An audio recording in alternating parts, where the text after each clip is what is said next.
Alright, we're black. We are back with Blackout. Oblivion. Chapter 2 has now been released. I've been following the dev in their server. They did say that this is a beta, so if there's any bugs, we're gonna just have to bear with it. They just released their beta version, which kudos to them. We're gonna be starting right at the beginning of chapter 2. I think I have the correct save point for it, so. Content warnings. Blackout deals with heavy themes and is intended for mature audiences. These warnings include emotionally intense storytelling, graphic violence and death of all ages, humans, animals. It's the apocalypse, duh, as written here. Psychological horror and tension, blood, gore, and body horror, sexual abuse, mentioned /or implied, and child abuse, referential. So, if any of those topics make you uncomfortable, please, this is not the stream to be in. Let's load it up from where we are. Day 8. Oh god, alright, we're already in here. Getting to it. Alright. I think this is like immediately after where we had last left off. And just as a recap, we watched the granny's daughter get eaten by the zombies because she was a news reporter. Oh god. The power went out completely last night, so now everyone's gathered around an old radio that Mary had, which has become your only source of information. It's 9:35 in the morning, and we're still here reporting for you. To the folks sending messages, yeah, we got him. We know about the reporter. Oh god. Now, in case you missed it, there was a protest outside the government palace over the massive blackouts hitting the state. Oh, I'm scared. I'm scared. Oh lord. Something. Reporter Jacqueline Rodriguez and her cameraman Carlos Estrada were on the scene when you turn off the radio and glance over at Mary. She's at the dining table, just stroking a photo of Jackie, looking lost. The girls were out back, greeting the sun or something. They didn't have a clue. You scratch at your arm through your sleeve, but a sharp burn makes you jerk your hand back. Shit. You've been dealing with the itch in silence for days. Hell, if the others can find out why. Nobody can know. In other news, Ray? You glare at Ray as he flicks the radio back on. Sorry. They've probably moved on. We need to hear what's happening out there. Mary looks up from her spot, doesn't say a word, just nods. Due to recent events, the is working with the army to set up a quarantine zone in Azatlan Stadium. Hearing Azatlan, your gut tightens. According to officials, the massive evacuation ops will start tomorrow morning. The claims Azatlan has supplies, security, and adequate medical. Oh, we're losing it. We're losing the signal. We're losing it. No. Oh god. I forgot how traumatizing this game is. Oh lord. The signal's completely gone to hell. Nothing but static now. Doña Mary shuts it off. Well, at least the government is still looking after us. Ray's gone quiet, turning the news over in his head. What's on your mind? Been to that stadium a few times. Nightmare exits. Too many people. If I were one of them, it's a goddamn all-you-can-eat buffet. It's our best shot, mijo. We've got no power, the water's tapped, and we're running out of food. I get it, Mary, but think of the head count. What if one of those bastards, just one, gets inside? I'm not saying we're safe here, but in there, we're just waiting for the slaughter. I know, but they've got soldiers, guns. We've got brooms. Doña Mary and Ray both turn to you, their eyes waiting on you. Uh-oh, don't make me make a decision. Of course they will. Alright. Fine. Something tells me I'm gonna get murdered. Alright. Should we stay or should we evacuate? This is gonna be something. This is, alright. Well, oh, that's new. Those bloody hands were not there before. Stay? Alright. We should stay. Always stay? Why? What's your logic, John? Ray's got a point. A place that crowded right now, that's a recipe for disaster. You stare out of the window, picturing it.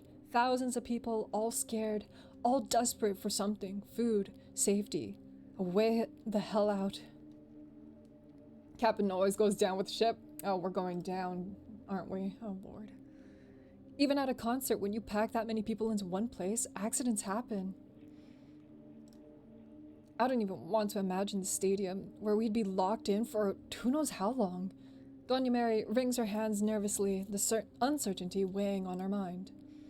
If we stay, will you look after my granddaughters as well as the soldier would? The sudden question sent a chill down your spine. You look at the girls, small and quiet. Sophia is even clinging to Camila's hand. Of course we will, Mary. We will. You nodded before you could think. It was a reflex, an act of courage. Or guilt. The decision has been made. Oh, my actions have consequences. Oh, Lord. In the morning, you could hear a small truck moving slowly through the streets. It seemed like the only living sound in the entire neighborhood. Soldado. Oh. Residents of this zone must report to Central Park for evacuation. Soldado is soldier, I believe. Please present valid identification and bring only essential items. The rally point will be active only during daylight hours. The population is urged not to go out at night. You all stay silent, listening. You look out the window, noticing how from some houses, neighbors who had managed to survive until now were rushing out with their suitcases. The evacuation had begun. The noise outside stopped for a few hours, leaving you in a tense silence for the rest of the afternoon. At least until you turned on the radio. It seems that they were on a live call with an elderly woman who says that one of the others is outside her house. I don't know what to do anymore. I'm alone with my grandchildren and the police say they can't come until tomorrow. He's still outside and he says he's hurt, begging me to let him in, but I know it's not him. He's just pretending to be my son to trick me, to get me to open the door. No, it can't be him. My son died 6 months ago. You can hear several bangs on a door and a man pleading Mom in a pitiful tone in the background of the call. The radio host falls silent, not knowing how to react. I left warm water if you kids want to take a bath.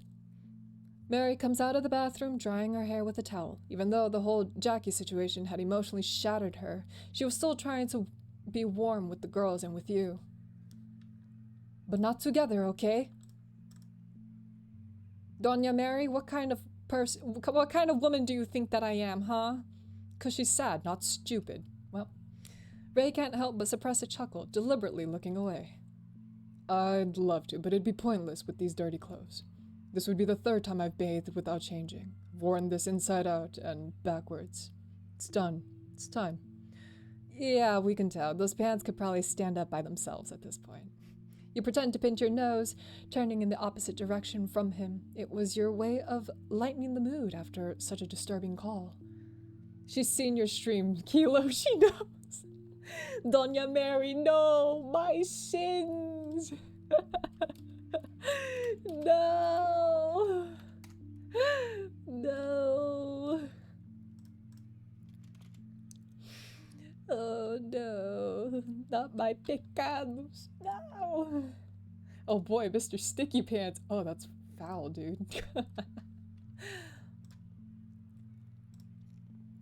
Last I checked, you hadn't changed either, Kilo.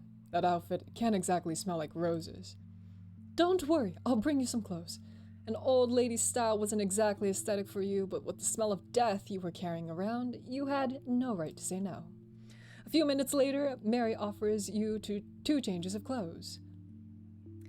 This is all that might fit you, unless you want one of my slips.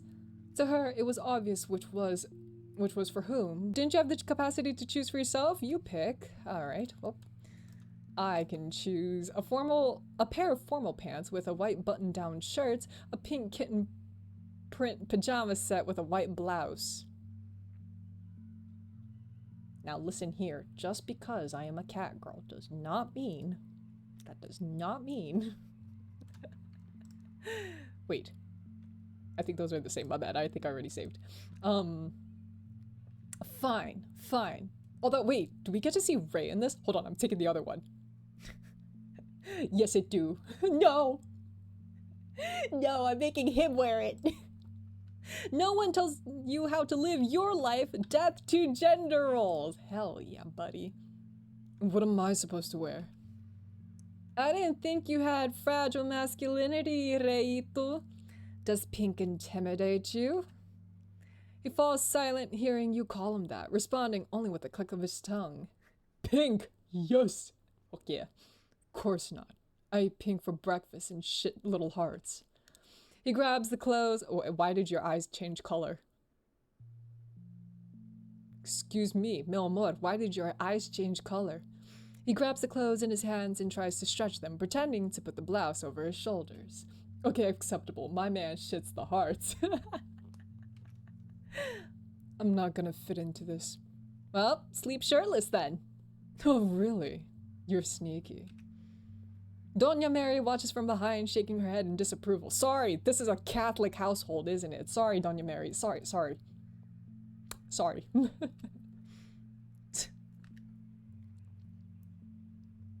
Yeah!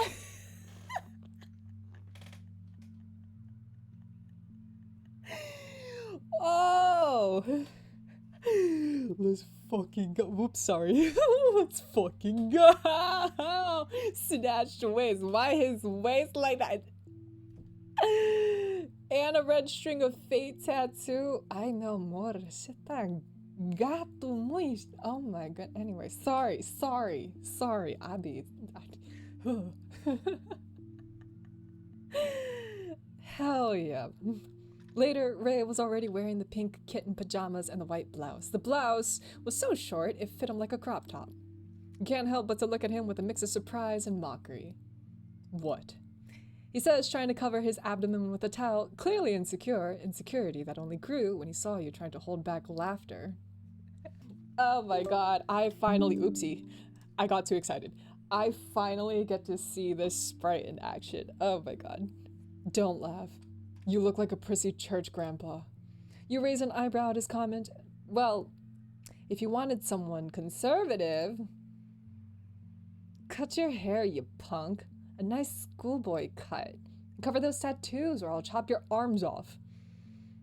Don't you have to go to mass or something, Grandpa? You wish you had my style and elegance. You're just some grimy nobody. As he says that, he even tosses his hair back arrogantly. Ugh, this shirt is tight. Is it now?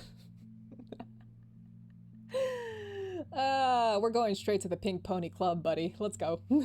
He tries to stretch in the constricting garment. You can see how uncomfortable he is just by looking. I told you to take it off. You say as if it were the most obvious thing in the world. It's not like you're the one who gets Mary's scolding. Kilo, no matter the circumstances. You're still a little troublemaker, aren't you? But fine, if you insist. Oh! I didn't think he'd actually do it. The living room is dark enough that you can't see things clearly, so Ray takes advantage of the night's cover to take his shirt off.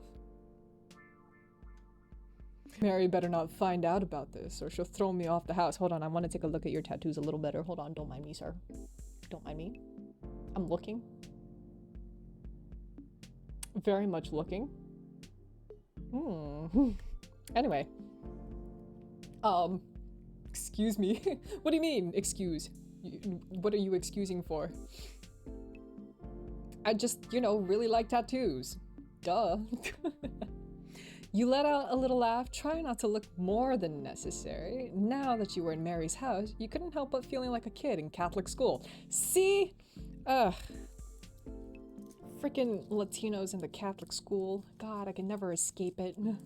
Yeah, I knew this guy was enjoying it. He sure is. Look at his smug-ass face.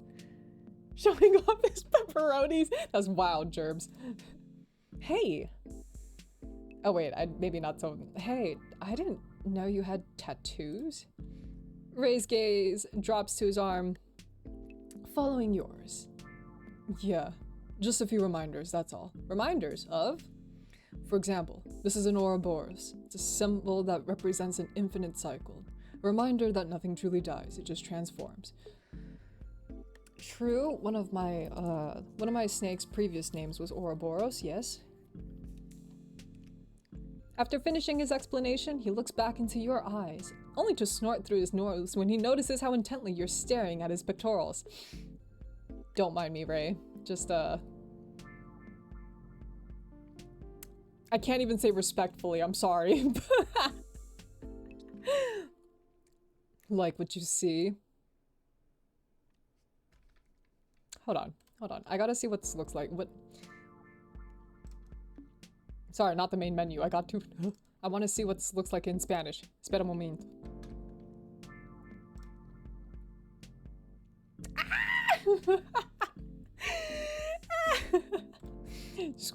Desculpa. Okay, okay. We're putting this back in English.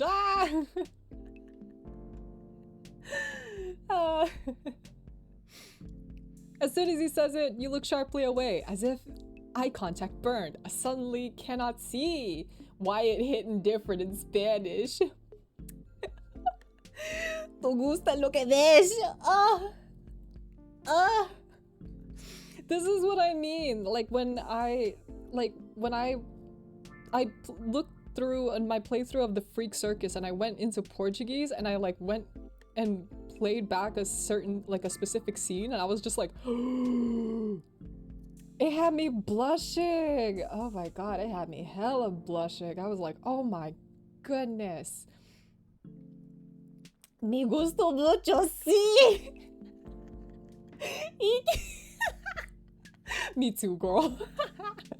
I went to piss for 5 minutes. How did we get here? I took old grandpa clothing and I made him wear pink pajama pants. Yep. And a shirt that didn't fit. So that's how we're here. Of course not, you jerk. Pervert. I'm not the one who was staring at my chest, Kilo. Have some decency, please. I'm shy. You decide not to pay attention to whatever was forming at that moment. It's not the time for that. You need to focus on the situation, on the gravity of everything that's happening. That's right. I'm like sitting next to him, furiously trying to like, holding on for dear life not to look at him, and then like reminding myself like, oh yeah, I'm on the verge of death. Death is looming around this house currently. That's not what shy looks like. Oh yeah? Your mind wanders through various thoughts that come and go, stopping on one in particular. Do the others know how to speak? Why do you say that? The woman on the radio, she said that one of the others was outside her door, calling to her. I'm not really sure. Actually, though, it was a good thing that she didn't let him in. Maybe it could have been someone pretending, and if they had bad intentions, an elderly person alone with kids wouldn't stand a chance. In times like these, even we humans can turn into monsters. The certainty which he said it sent... Oh god. The certainty with which he said it sent a chill down your spine. We're no different from the woman on the call. Mary is already old, and I can't walk. If something wanted to attack us, we couldn't defend ourselves. You have me. His words gave you a brief relief, a very, very brief one, because you started seriously thinking about the cruel situation that you were in. About how weakness had become synonymous with death in less than a week, and as much as you hated to admit it, you were weak right now.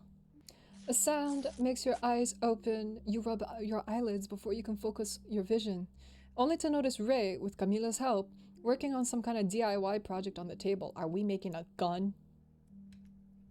Ugh, it's too early. What do you think you're doing?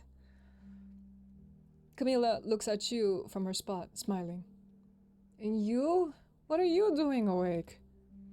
Ray woke me up earlier to ask for help. It's turning out awesome, right? Your gaze fixes on the improvised weapon the dynamite team is making. It's the ugliest, most poorly made spear you've ever seen. A screwdriver, a stick, duct tape, and apparently a whole lot of faith. Oh my. Mary is right. We're running out of supplies. I'll have to go out to look for some if we don't want to die of hunger and thirst. I don't think there's any places open. Where are you gonna go get the stuff? He lowers his gaze for a moment towards his spear, then shrugs. Well, around. He says, avoiding looking at you in the eyes. Can I go with you? I would like to go with you. I'm going with you. I'll go with you. You try to get up, put your weight on your knee, but the effort sends a sharp pain flooding through your limb. It's useless. Damn it. We saw what happened the last time you tried to overexert yourself. It's best if you stay here. It's okay, don't worry. I'll take the bike. If things go bad, I'll just leave. I'm sorry I can't go with you. Good luck. Thanks. Tell Mary I'll be back before sundown. He notices the doubt on your face, so he doesn't hesitate to come closer and stroke your cheek to comfort you. Don't worry, Kilo. I promise I'll come back. You nod, trying to swallow your pessimism, all the what-ifs, where everything goes wrong. Especially because the improvised weapon in his hand. You think that little stick is gonna do anything? Right, you're not a caveman. Don't be rude. We worked hard on it. Right? Poor little stick. They both pretend to cover a couple of imaginary ears on their homemade weapon. She's just jealous because with this powerful weapon, I will hunt a mammoth like the provider male that I am. And then I will walk through the city on my 2 legs because he takes a step towards the door, can indeed. Another step. Walk. And with that, he left the house. Provider male is wild. Oh, Lord. Provider male. Yeah, you too, you caught that?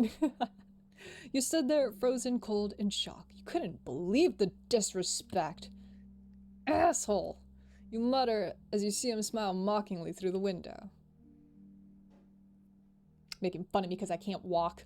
Camila walked over to you, standing by your side as she watched Ray disappear down the street through the window. You like him, don't you? Your head turns slowly towards the girl, and you stare at her like you're looking at an alien. Excuse me? Without a yes or a no, you simply ruffle her hair. Now's not the time. Don't worry about that. International official sources confirm that extreme cleansing measures. The signal cut out. Oh, if we weren't so far from my hometown, we could have gone to my family's ranch. We'd be safe there. Well, with well water and food from the garden. She clocked you? God, am I that obvious, Gerbs? You should know this. Am I that obvious when I like somebody? Is it that bad? Leave the city? The idea takes you back a few days to your father's message. We could live on a farm with little animals? Sophia looked like she was about to explode with excitement. I was just saying, Mija. It wasn't for real. Well, it could be. Your dad always used to say that the city without services is a giant tomb. And now that the apocalypse was here, it made sense. He might have been a crazy asshole for most of the time, yeah, but apparently his craziness had a point. To those that know you, yeah. Oh. Oh. Damn, I didn't. Okay. Didn't realize how obvious I was. Oopsie. You discuss your idea with Mary, who seems to pay close attention to your words. She agrees. Then we'd need to get a car, maybe a pickup truck. Oh my. Ophelia's son had one. Ophelia's son, the same one you saw devouring her the day Mary took you in. Oh God. You both look outside, through the window. Keys had to be in that house. Now's not the time, but we could try when Ray gets back. Yes, Mija. In the meantime, we start to getting ready. All right. Doña Mary took the plan quite well, so for a few hours, everything was quiet. Ray was surely pushing himself hard right now, so you decide to do the same, and despite your bad leg, you help Mary and the girls pack some things. The girls were in the kitchen gathering things on the table. You looked curiously at the chocolate milk mixer, the blender, the juicer. No, Sophia, we're not taking the chocolate milk mixer. But the mixer has to be with the blender because they're married, and if you don't take it, the cups will be sad because you took their daddy away. That's not true. The blender's married to the juicer. No, it isn't. The juicer's a home-wrecking mistress. Girls, have y'all been watching too many telenovelas? You don't even know what a home-wrecking mistress is, Sophia. I don't, but my grandma says I should never be one. Anyway, you can't separate them. You can't. You clear your throat before interrupting the argument. Why are you shouting, girls? Because Camila is a dum-dum. She wants to separate the blender from the chocolate mixer, and I already told her she can't because they're married. It would be like separating a prince from a princess. You can't.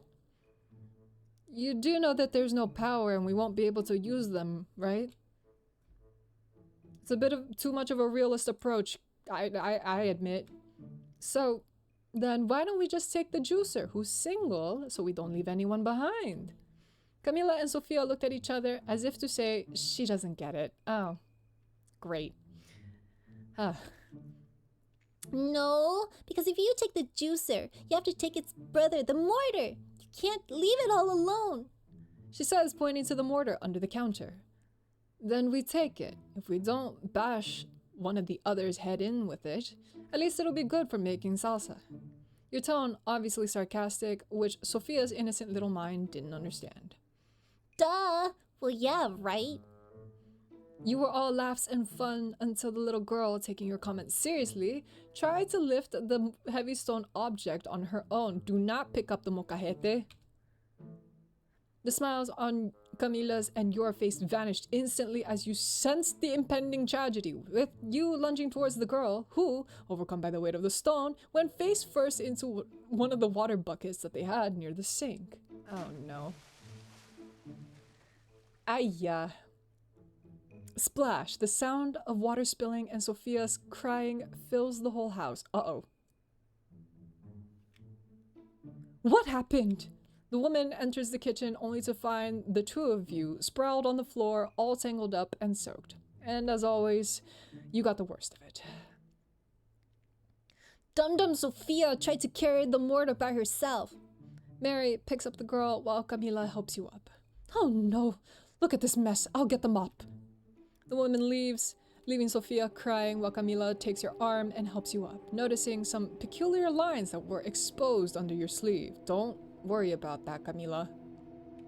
She looks at you. You look at her, and you cover up again with your soaked clothes, pretending that nothing happened.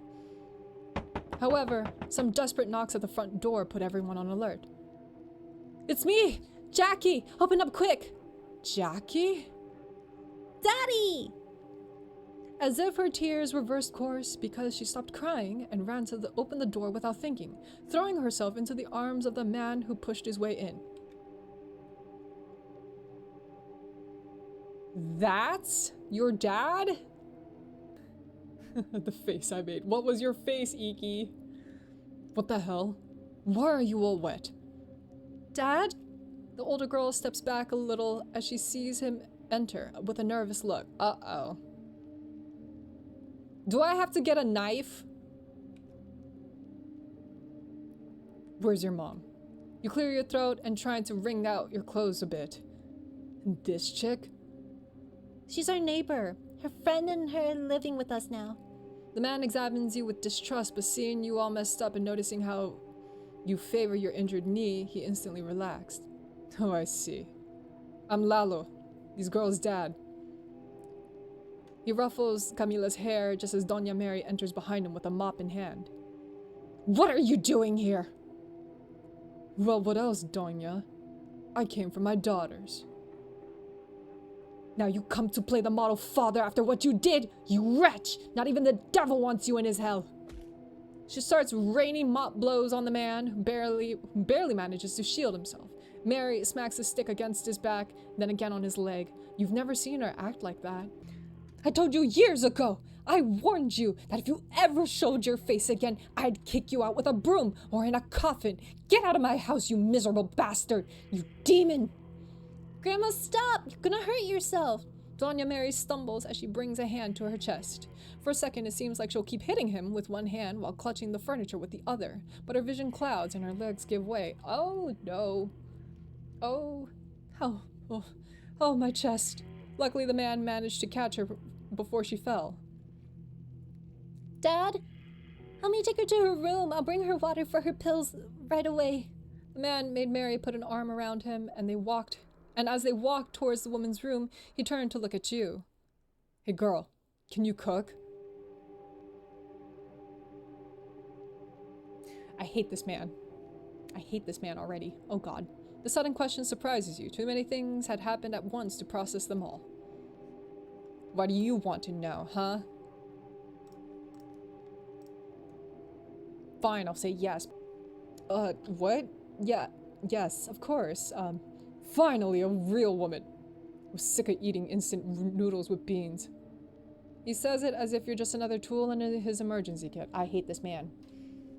And the worst part, he smiles, satisfied. Camila, I need you to turn around and hold on to your sister. All right, I need you to go to the other room. Go to where your grandma is, okay? Yeah? Just saying. Camila shoots you a nervous look, but says nothing. Cook me something with the stuff I brought.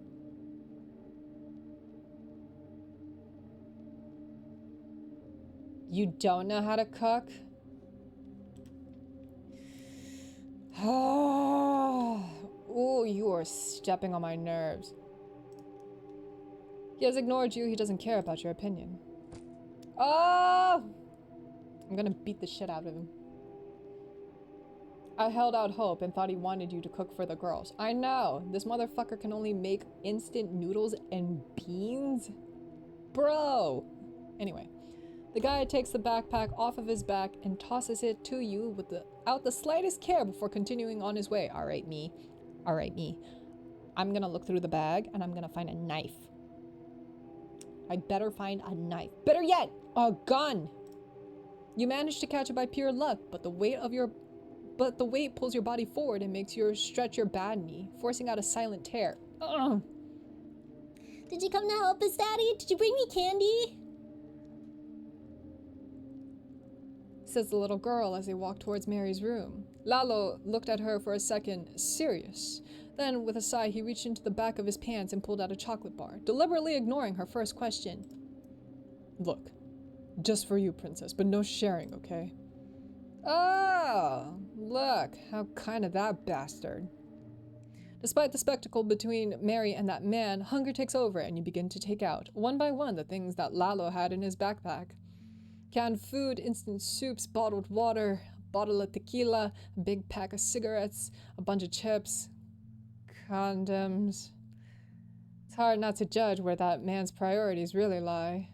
You start evaluating the ingredients at your disposal, thinking about what to make. Nutritious revenge! Homemade food. I'm going revenge. I hate this man already. Oh man.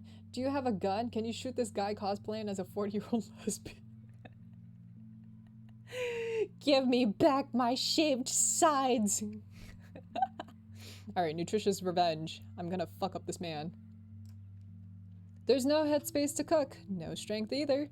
Cans get open at random and everything ends up dumped into a bowl. Beans, sardines, mixed with pure rage, imagining that it was Lalo's face. And yeah, not pretty. Not tasty, but at least it has protein.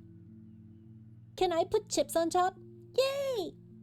The girl's culinary tastes come into question, though after the gastronomic crime that you had just committed, judging feels a little unfair. Lalo tries the food and... yeah, choke, ho. He spits it back onto the plate. God damn it. This is disgusting. No fucking way. Even the others would puke on your shit. It's true. This is the most horrendous culinary abomination that you've ever tasted. It smells like death and destruction. And tastes like the tears of a kicked puppy. But seeing that son of a bitch suffer, you eat with all the pleasure in the world. I really just want to braid Ray's hair so bad. Doña Mary had been asleep since the morning incident, so once everyone finished eating, the girls joined her for a nap. The man doesn't even thank you, but gives you a strange look. I'm gonna kill this man. Sundown arrives sooner than expected, and Ray still isn't back. Lalo started listening to the radio while you, worried, kept looking out of the living room window, hoping to see the motorcycle appear from around the corner. Your buddy's not back. Did he go looking for food? How did you know that there's somebody out? Did we tell you? I can't remember. Did you see him out there? Did you do something? Yeah. Let's hope he gets back before they evacuate us. Maybe they'll treat us nice for being Jackie's family, huh? Evacuate us? You can't help but to stifle a laugh. Poor fool. That's why he showed up. You're a bit late. They already evacuated this neighborhood. Lalo's silence becomes palpable. Apparently he wasn't up to date with the news. Besides, Jackie, well, she's not with us anymore. That's what she gets for trying to be all strong and independent. If she hadn't left me, would have kept her alive. I'm calling it now. He's gonna try to use that condom. Swear to God, now's the time. I need to find that gun. Oh God. The man pulls a bottle of pills of dubious origin from his pocket and promptly tosses one into his mouth, swallowing it dry. Ugh. You want one? It's to relax. What? No. No, thank you. I'm not popping nothing from you, good sir. Come on, don't play hard to get. It'll make you feel better. It's the end of the world, so what does it matter?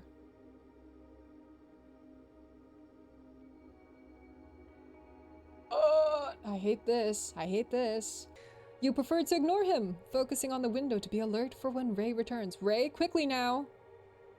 Quickly, I'm gonna rip off that screwdriver. However, the feeling of the breath on the back of your neck puts you on alert. You slowly turn around, only to notice Lalo's face over your shoulder. Hey. There's no TV, but what if we entertained ourselves for a little while? How? You know. His hand slides down your leg, slowly moving towards your rear. You're not sure what's happening, or rather you'd prefer not to think about it, so you blurt out the first thing that comes to mind. Panic. Go check if the girls are asleep. He smiles immediately and looking around doesn't hesitate to step away from you and to go check. There, that's the only opportunity that you need. Homie, I need a knife. Goodbye, you asshole. You don't know if it was an impulse out of fear or stupidity, but you grabbed your cane and ran out of the house. 'Tis a season. I don't give a fuck. I'd rather be torn apart. This is, you know, this goes to the question of man or bear, and this is where we say bear. Even though the street was completely empty, it was littered with constant reminders that things had changed. Dried blood, broken glass, some of the neighboring houses had their doors wide open. You make it to your front door and fumble in your pocket, only to remember you dropped your keys during the last chase. Hide, look for an alternate way in, hide, curl up into a ball. Hold on.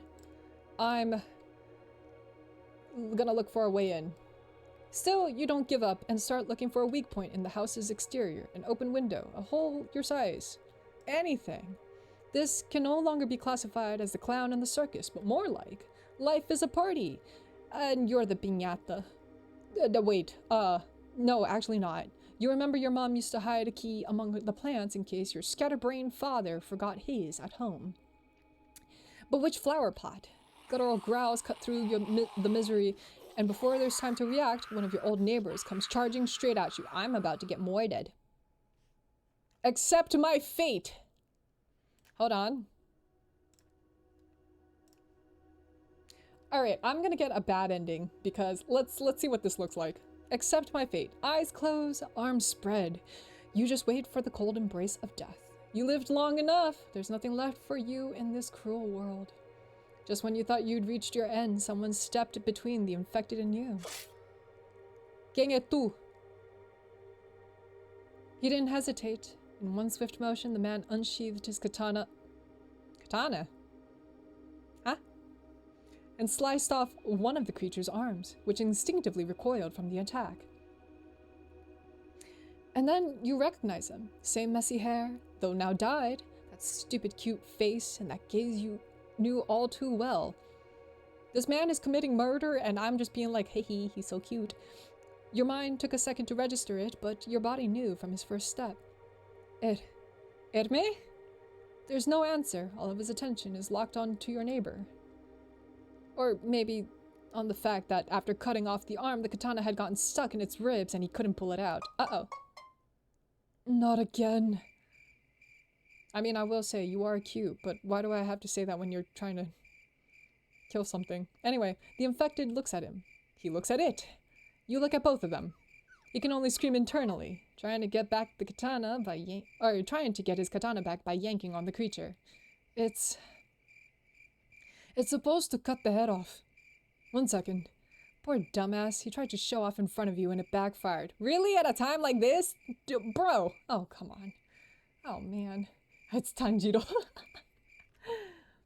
The other didn't wait and tried to counterattack, but immediately backed up with all his strength, pulled the blade free. This time, he swung the weapon at the creature's neck. His skills, non-existent. His aim, mediocre. The sharpness, a whole lot that made up for the rest of that. Your neighbor's head rolls on the other side of the street while its body falls to the ground. Hello, Kilo. You shouldn't be outside. Good thing I came looking for you, or you'd already been bitten. Flashbacks flood you immediately. All those nights on video calls, the online games, the 3 a.m. chats. Did we used to date? The first time you met in person, you shared dreams the day you decided to start a band. The day you were going to have your first gig. You close your eyes and look away, trying to suppress the knot forming in your throat. How did you know where I live? How'd you know where I live? Did I dox myself? I'm glad you're here. Well, how'd you know? You invited me to stay at your place a bunch of times when I came to visit, remember? It's the only address I know besides my own. He scratches the back of his neck, clearly uncomfortable, not because he was embarrassed to admit it, but because he was afraid of how it would sound to you now.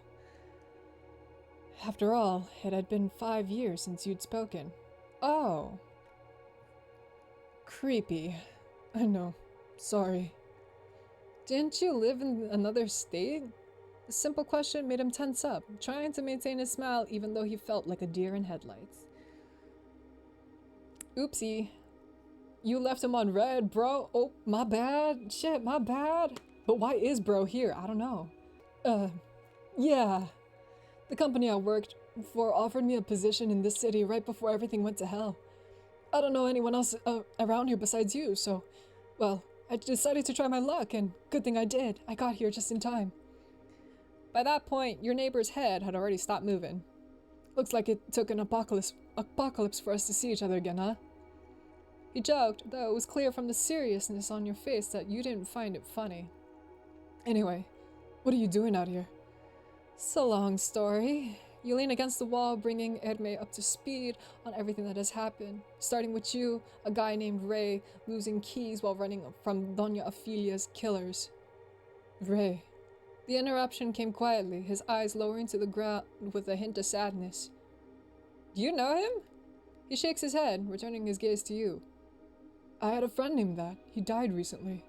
It's not a common name for me, so, well, I wasn't expecting to hear it again. You look at him with intrigue, trying to guess what was going on in his head. Was it because of the earthquakes or the others? He seems to notice your doubts, or he just decides to say it. It wasn't that recent, don't worry. Though, I'm sure that bastard would have loved to die that way, smashing those things' heads in with his guitar. Very rock star of him, but that's what he was. Do you ever hear of Self?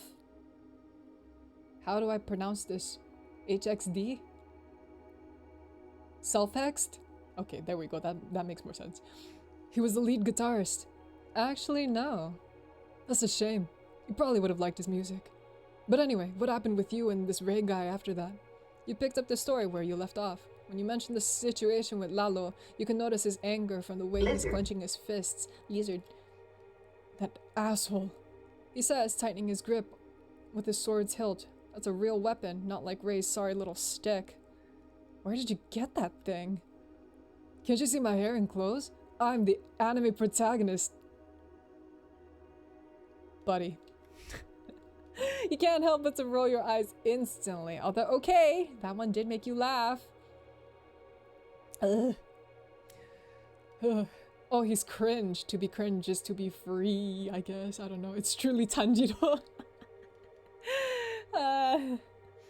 He took that as a small victory. Remember, I've always been a filthy otaku. Obviously, I had to have a katana hanging in my room as soon as I had a paycheck. I spent like 3 paychecks on it, but it was worth every damn cent. His gaze drifts to the sky. It's still not that late, but despite the clouds, it's clear that the sun is starting to go down. So, no sign of the keys? I know my mom left a key out around here somewhere, but I'm not sure where, and it's getting too late to look. I hate to say it, but I think we'll have to go back to my neighbor's house until my friend gets back. Little smile immediately spreads across his face. Great. That way I can have a little chat with this Lalo guy. Camila opens the door for you while Herme offers you his arm, guiding you to one of the sofas so you can stretch your leg with relief. What happened? Why did you leave? It's nothing, Cami. It's okay. Look, I found a friend. Lalo was completely zoned out on his happy pills on the other sofa, and seeing Herme walk in with that massive katana, he even rubbed his eyes and sat up straight. Kokun? Kiki Kokun. Hey there! You must be the dad who doesn't cook. Silence. Hey, I made dinner. Well, no, she cooked, but I brought the stuff. Mogu! Hello, Mogu. Run from or run to the zombies? You never know with these streams. We're running from. There's no hot zombie. There's no hot zombie. Not this time around. Not this time. I did my part as the provider man. She did hers as the housewife, like it should be. Provider man? You think we're in the Middle Ages? Making a girl cook when she's injured? That's why I wanted to help her, but she left. Lalo got up and went straight for you, putting his hands on you before you could even react. Oh! You let out a choked scream, digging your nails into the sofa fabric. Your kneecap has popped back into place, but at what cost? Herme doesn't hesitate, shoving him away from you and pointing the tip of the katana at his neck. Lalo gulps at the sudden threat, raising his hands while you writhe in pain. Camila didn't hesitate to come to your side, trying to figure out how to help you, even though she didn't know how. Camila, you have a heart of gold, okay? Literally, just go to your grandma's room, okay? Just go to Doña Mary's room. Stab him. I know! I hate this man. You hurt her! It's all fine, little one. Fixed her up. I'm a bone setter. He said as if to explain to Herme, trying to calm the situation a bit, but he could feel the blade just barely breaking his skin. Now he was calm, submissive, docile like a little dog. But my buddy was always dislocating stuff. You learn over the years. The sun hadn't fully set below the horizon yet, but the sound of hurried footsteps outside had already begun. This is when they start coming out. Buddy, you should really stop making noise or they're gonna eat us all. Irme never stopped aiming at him, staying in a silent staring contest with the man. He only broke eye contact when he heard the noises outside the house, glancing at you out of the corner of his eye before sheathing his sword. The brown-haired man didn't waste any time grabbing his machete and going to barricade himself in the girls' room. Camila, swallowing nervously, approached you and Herme. Are you okay, Kilo? I'm not gonna tell the girl that her dad's an asshole. I think she has eyeballs. How are you, Camila? Me? The question made her think for a moment, as questions like that weren't usual for her. Well, I'm happy you came back. The girl looks down at her little hands. There's something important she needs to tell you. Kilo? My grandma is really sick. She has a heart condition and she's run out of pills. Run out how? She had an appointment to get more on the day of the earthquake, but we didn't make it. The little girl's eyes fill with tears, to which Herme reacted by giving her a few gentle pats on the shoulder. Don't worry, kid. Do you know which ones they are? Your dad and I can go get the medicine tomorrow. The scene instantly brings Ray to your mind. He said he'd be back before sundown, but he didn't come back after all. The next morning arrived, and for better or for worse, Lalo was the first one up. He walked sleepily toward the kitchen, which opened right into the backyard, scratching his belly contentedly, completely at ease. That's when he heard something strange. Through the glass, he couldn't see anything, so, curious, he slowly opened the door, pushing it with his fingers as he peeked his head outside. And then he saw it. Oh! The white-haired guy And you jolt upright, seeing Lalo wrestle with an infected in the kitchen doorway. We kick him out! Erme lunges like a beast, instantly unsheathing his sword. Thanks. He fled, swallowing hard, still feeling the adrenaline at its peak. They must have been attracted by last night's argument. You're saying it's my fault? I'm just saying there wouldn't have been another reason to get in if they didn't know someone was inside. It was your friend who started screaming. What about me? Soft sobs broke the tension. The girls were standing in the living room, while Camila hugging her little sister tightly, while the younger one kept her little hands clasped together. Both little bodies are trembling. They need to see the cruel reality. No. We'll come back to this. I'm gonna play through as many routes as I can, but come on, guys. Traumatize the kids, Kilo. I shan't. Not this time around. This is like, look, this is very, this is gonna sound a little weird, but I can't. I just can't. You get up from the sofa, taking your blanket, and decide to cover the scene, making a sort of a tent to hide the view from the little ones. Camille? Sophie? How about you go draw for a little while? And then, can we play knights with the boy? Erme peeks over your shoulder. Okay. Only if Kilo is the dragon. Oh, come on, why me? Why not? Sir, how do you say that out loud? The girls hesitate for a second, but then nod and retreat to their room. Meanwhile, Erme pulls Lalo aside and they clean the blood off the floor, while you hold the blanket with your arms stretched out just in case. You end up feeling your muscles scream in pain from holding them up for so long. For the children. Once the place was clean and they'd taken the body out to the street, you take a breath and look at Erme. So, are you guys gonna go out for medicine? Oh, I missed that. Huh? I don't want to go out. Yes, sirree! Without waiting for an answer from Lalo, Erme pulled a handkerchief from his pocket and began cleaning the blade of his katana. What do you mean, yes, sirree? She's such a... Excuse me! Wow! Erme, you know what to do. You know what to do. Go get grandma's medicine. Go get grandma's medicine, and I'll be right here, and yeah, you know, yeah, you guys got attacked, and you know, Lalo got attacked. Oh my god, he got maimed. Oh my god. God, since when did anyone ask me? We're going sounds like a herd. You said you were this family's provider, right? So get moving, provide. Lalo looked at him blankly. And who do you think you are, bossing me around? Having a sword doesn't make you the boss. Oh, but when it's time to be a tough guy, you're all over it real quick. Nobody's talking to you. Second Lalo raises his voice, Erme shoved him back from you, stepping between you. Hey, don't yell at her, you idiot. That's just how I talk. They looked ready to throw down when Sophia's voice cut through. Why are you fighting? Both guys froze mid-swing, seeing the little girl staring with her big, worried eyes. They backed off. Oh, sweetie, we just told your dad we should go get the medicine for your grandma, but he doesn't want to go. He said, laying the sad tone on thick, even fake pouting. Sophia covered her mouth in horror, looking at Lalo. Daddy, you have to go. Our grandma's gonna die, and I don't want her to die. Lalo had to swallow his rage, seeing Hermes' smug grin. He knelt to Sophia's height. No, Mia. They got it all wrong. I am going. They just haven't told me what to get. Well, according to the girl, Camila, right? The girl smiled and nodded. We need Losartan, Isorbide, and also warfarin. Oh, okay. Yeah, these are...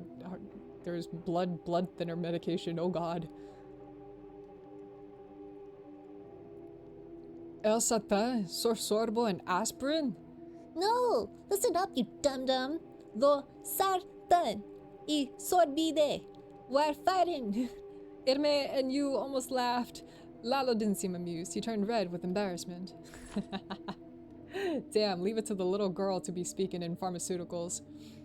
He didn't waste time grabbing his machete and a canvas bag, and then opened the front door, Gulping. He clearly didn't want to go, but his pride was stung, so he stepped out.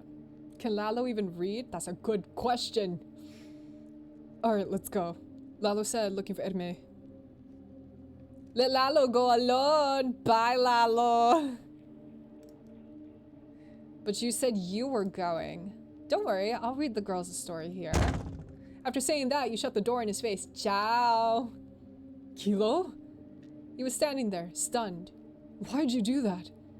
He cast himself in that role. I just handed him the script. You heard footsteps behind you, and you turned to see Camila peeking from the bedroom hallway. Kilo? My grandma wants to talk to you. Why didn't you tell us that you were sick, Mary? My valve was gonna give out sooner or later anyway. I just didn't think it'd be this soon. Now I'm just dead weight. Ugh. You could never be a burden, Doña Mary. They went out to get your medicine. Don't worry, it's fine. Yeah, that medicine ain't coming. That's okay.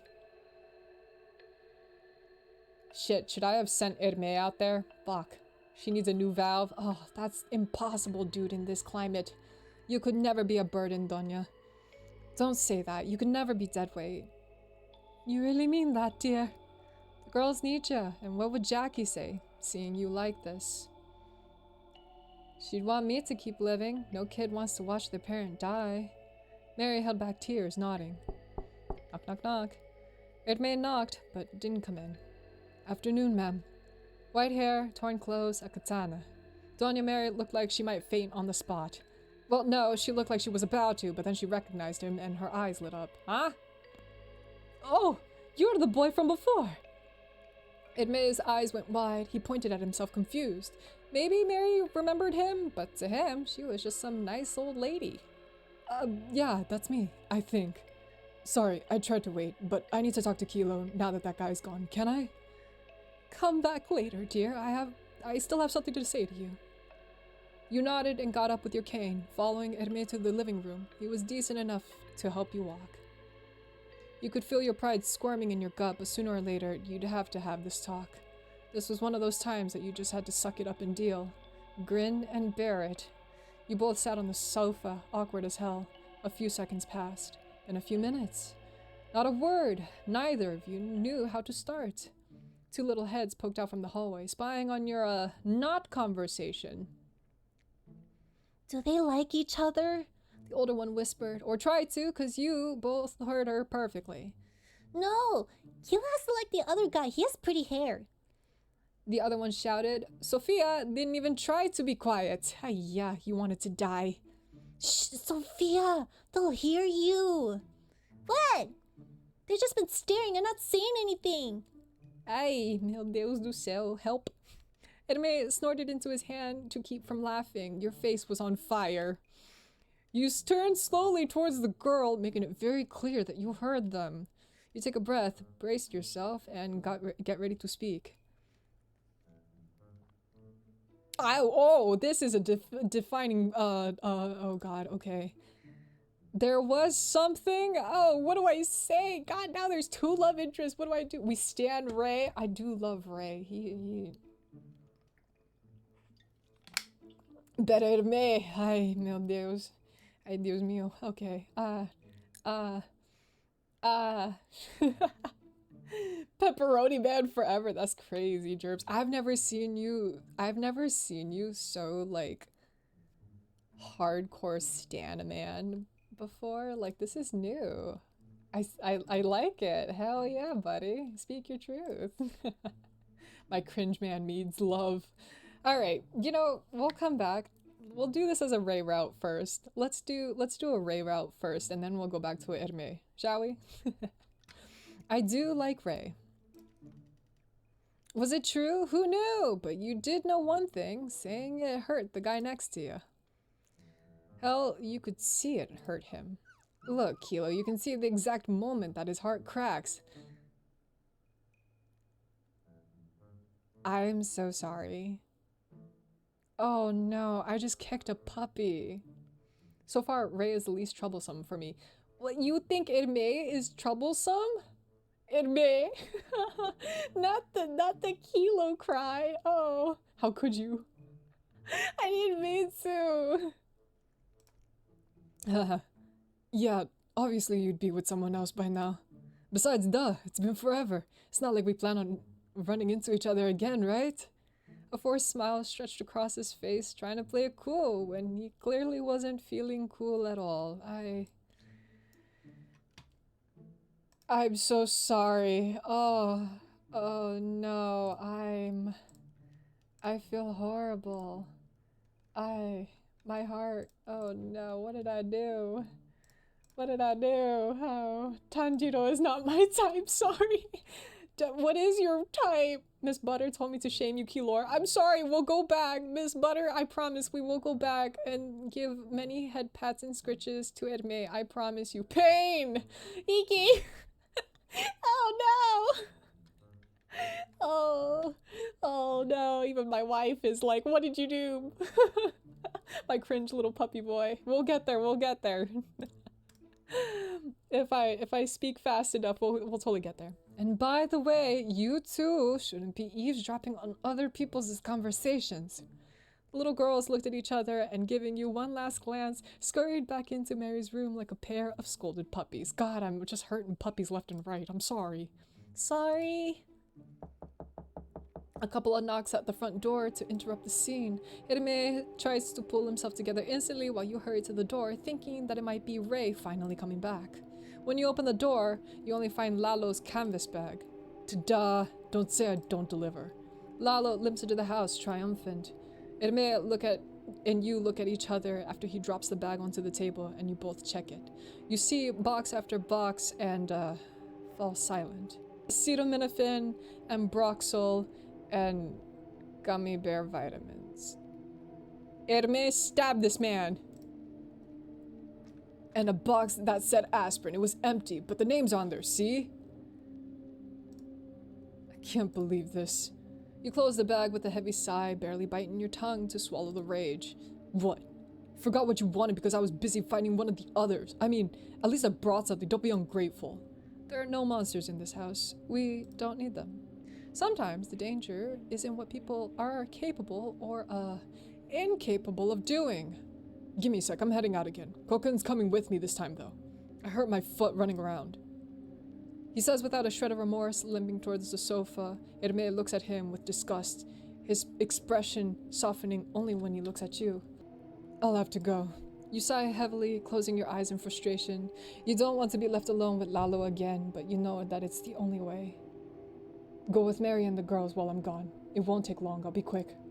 Even though you almost tell him to go screw himself, your companion helps you down the hall, offering his arm as support while you take slow, careful steps with your cane to the woman's room. Tick, tick, tick. What happened? Sorry, Mary, we don't have your meds yet. You glance towards the living room, lowering your voice. That guy is completely useless. Don't you worry, ma'am. I'll get them myself. Thank you, young man. You're very kind. While you're at it, I'll finish talking with Kilo. Mija, can we? Sure. Herme leaves the room, leaving you alone with Mary once more. The woman adjusts herself, her head resting on her worn-out pillow. Camila and Sofia are beside her, coloring something in a notebook. Girls, go to your room and play for a little while. You don't want us here, Grandma? Oh no, too high of a voice, my bad. Anyway, it's not that. We're going to talk about grown-up things. The girls, with their crayons scattered all over the bed, looked at each other and, understanding the seriousness, gathered everything before leaving. Stay hopeful, Grandma. The door closes behind them. You too, Camila. You and I never really got to talk properly, mija. I always wanted to ask how you were, or at least give you a taco, but you were always flitting around like a ghost. You looked down, fidgeting with your thumbs. Before, all I'd hear you playing music and singing with that boy who came to your house. My Jackie said you sounded like an angel. Why did you stop shining, my girl? Now's not the time to worry about that, Mary. Mary just looks down at your arms. At first, you don't understand why. Then you follow her gaze and realize that one of your sleeves has ridden up a little. Grandma, please. Please. What is that? You cover your arm automatically. Nothing. You're lying. The woman just looks at you and reaches for your sleeve. Not to pull it out, but to stroke your arm over the fabric. It's okay. I know what it is. Camila told me what she saw and I already had my suspicions. Doña Ofilia told me something. She said Oh! She saw you leaving the house of... I don't want to talk about that. It's okay, just listen to me. If anything happens to me, remember what you and the long-haired boy promised me. Don't leave my girls with Lalo. He's a bad man. Jackie ignored me when I told her. I warned her so many times not to go near him, and that he was dangerous, but she was so in love she wouldn't listen. When they got married, he'd hit her and scream at her every day until one day he almost beat her to death. That's why she divorced him and came to live with me. She didn't even last a month here. After all she had went through, she ended up running away from me and the girls because they reminded her of him. Imagine, 2 innocent babies. My Sophie wasn't even a year old. You can see the tears running down the old woman's face as she tries to wipe them with the back of her trembling hand.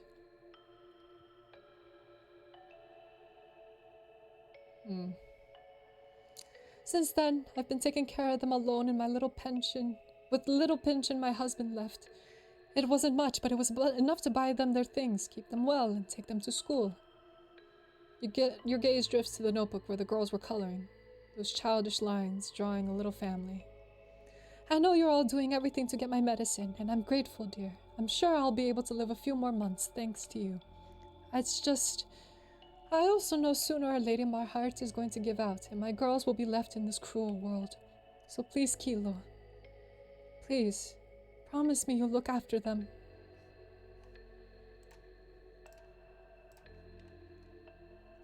Yeah, I promise. You can't help but to feel pity for her. You always saw her as the cheerful, and yes, a little nosy grandma on the block. It's okay. Look, grandma can be chismosa, it's fine. You can't wrap around the fact that something like that was happening behind her door.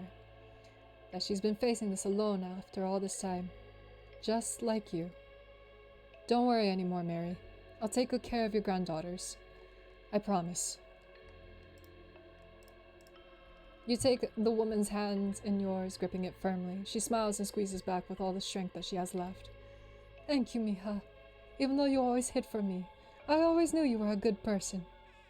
A metallic screech echoes from the living room. Your muscles tense instantly, your heart jumping into your throat. What was that? The door? You don't think twice. You stand up awkwardly, leaning your cane and hurrying toward the entrance. Once you get there, you realize nothing. The door is closed and the girls are in their room. What the hell? I'm sure I heard something. You limp to the living room and look around, seeing no trace of the man. Part of you is relieved that that jerk seems to have left. Your steps take you to the window, and a sigh floods your being. As a sigh floods your being, oh god, you're not sure why you're standing there. Are you waiting to see Hermé? Ray? Maybe you were waiting for Lalo or one of the others to jump scare you for staring into nothing like an idiot. You don't know, but you're there anyway. Maybe it's because you need to believe that someone will come back. That someone will keep their word. And not everything in your life ends in tragedy. While you were zoned out, a pair of hungry eyes were locked on you from the bathroom door, his expression unreadable. You. Hello, darling. How are you holding up? You're infected. You jump at his voice, watching him hobble toward you. Who knows when he snuck back in? Hermé is nowhere in sight. I was a little rough yesterday, but I was just trying to help. But you're all messed up from running from those freaks, huh? Why are you walking like that? You ask, taking a couple steps back as he gets closer. Like I said, twisted it a little earlier, but I rubbed it out already. I'm good. The sweat on his forehead and his blown-out pupils say otherwise. Seriously, I can help you out if you want. You saw it with your knee. I know my stuff. I'm not letting you near me, you freak. Jacked him. Get the hell away from me, you nasty pig. There's something about him that seems deeper, as if he's not used to being rejected. And you have rejected him more than once. Hello, Mary, welcome in. Gigi, he's turning. Oh, he sure is. Come here, you little bitch. The beast didn't hesitate to grab you by the hair and drag you towards the sofa, trying to force you to submit. You spin around as fast as you can and sink your teeth into his hand, biting down so hard you taste his blood in your mouth. Yeah, you think you're tough? He returns the favor, biting down hard on your shoulder. I'm fucking dead. He's had enough of you, so his hands quickly move to grip your neck tightly. Air starts to become scarce in your lungs, so you can only flail uselessly, trying to break free from his grip in vain. One of those freaks bit me because of you. He snarls with rage, tightening his fists even more. But I ain't going down alone. You and me are going to hell, together. It wasn't the others that took your life, but someone who was still breathing. In this world, sometimes the monsters wear a human face. If only you could turn back time. Damn. I have to let him help me? Are you kidding me? Grandma blunt force trauma him. I wish Grandma could, and I'm sure in her heart she would love to. I'm sure that in her Latino heart, she would love to beat the shit out of this man. Stab him when he gets close. That's an ending? It sure was. Alright, fine. I have to let him help me. Fuck. You hated to admit it, but ever since Lalo's popped your knee back, you could walk better. Still, something about him seems off to you, especially since you don't know where Hermé is. Without even waiting for a response, he puts his hands on your neck. Alright, just relax. Crack. A shiver runs down your spine and you feel relief. Oh, damn, okay. Lalo laughs. See? Told you. His proud tone hangs in the air as his hands keep moving up your back, over your shoulders with that cold, calculated touch. One more move, another crack, then another and another. And then one of his hands moves to somewhere where it shouldn't. The relief you felt starts to twist into something darker and you realize what's happening. I knew you'd come out if I opened the door.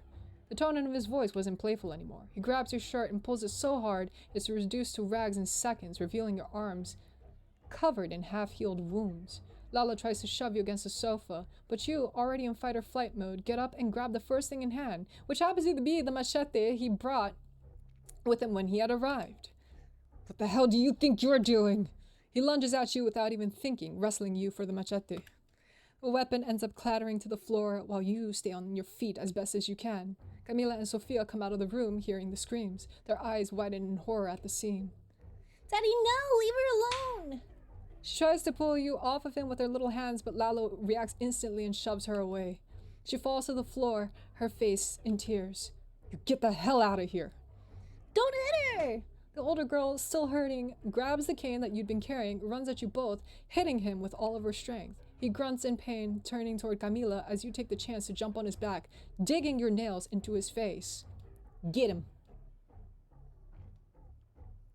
He's the most misunderstood character by the end of this. No. This man, and I hope I get the pleasure of doing it myself. Camila, go! Stay in the sunlight and get help. She shakes her head, terrified. She doesn't want to leave you alone, but you can only scream again. Run! The girl, trembling, backs away a little, helix towards the door, then glances back when she hears Sofia crying. She grabs her little sister's hand and runs to the bedroom, sitting on her bed and covering her little ears. What's happening, sweetie? Camila shakes her head. There's no time to explain. Stay here, okay? No matter what you hear, don't come out. I'm scared. Camila wipes Sofia's little face and hugs her, holding her tight. I know. Me too. And still, she ran out, closing the bedroom door and rushing past you both before bolting out of the house. Huh? Lalo turns his attention back to you, slamming your back against the wall to throw you off. Then he grabs your neck again, hard. Because of you idiots, I got bitten. You think I'm just gonna die like that after how you left me yesterday? After how you treated me? Air starts to become scarce in your lungs. Do I just die? Are you kidding me? Anyway. You can only flail uselessly, trying to break free from his grip in vain. Ah! Lalo's body jerks like he's been plugged into a socket for a moment, though he doesn't let go completely. Doña Mary is there, trembling, barely staying on her feet, the taser sparking in her hand before the battery dies. Her face is red, her breathing ragged, and still she doesn't give up.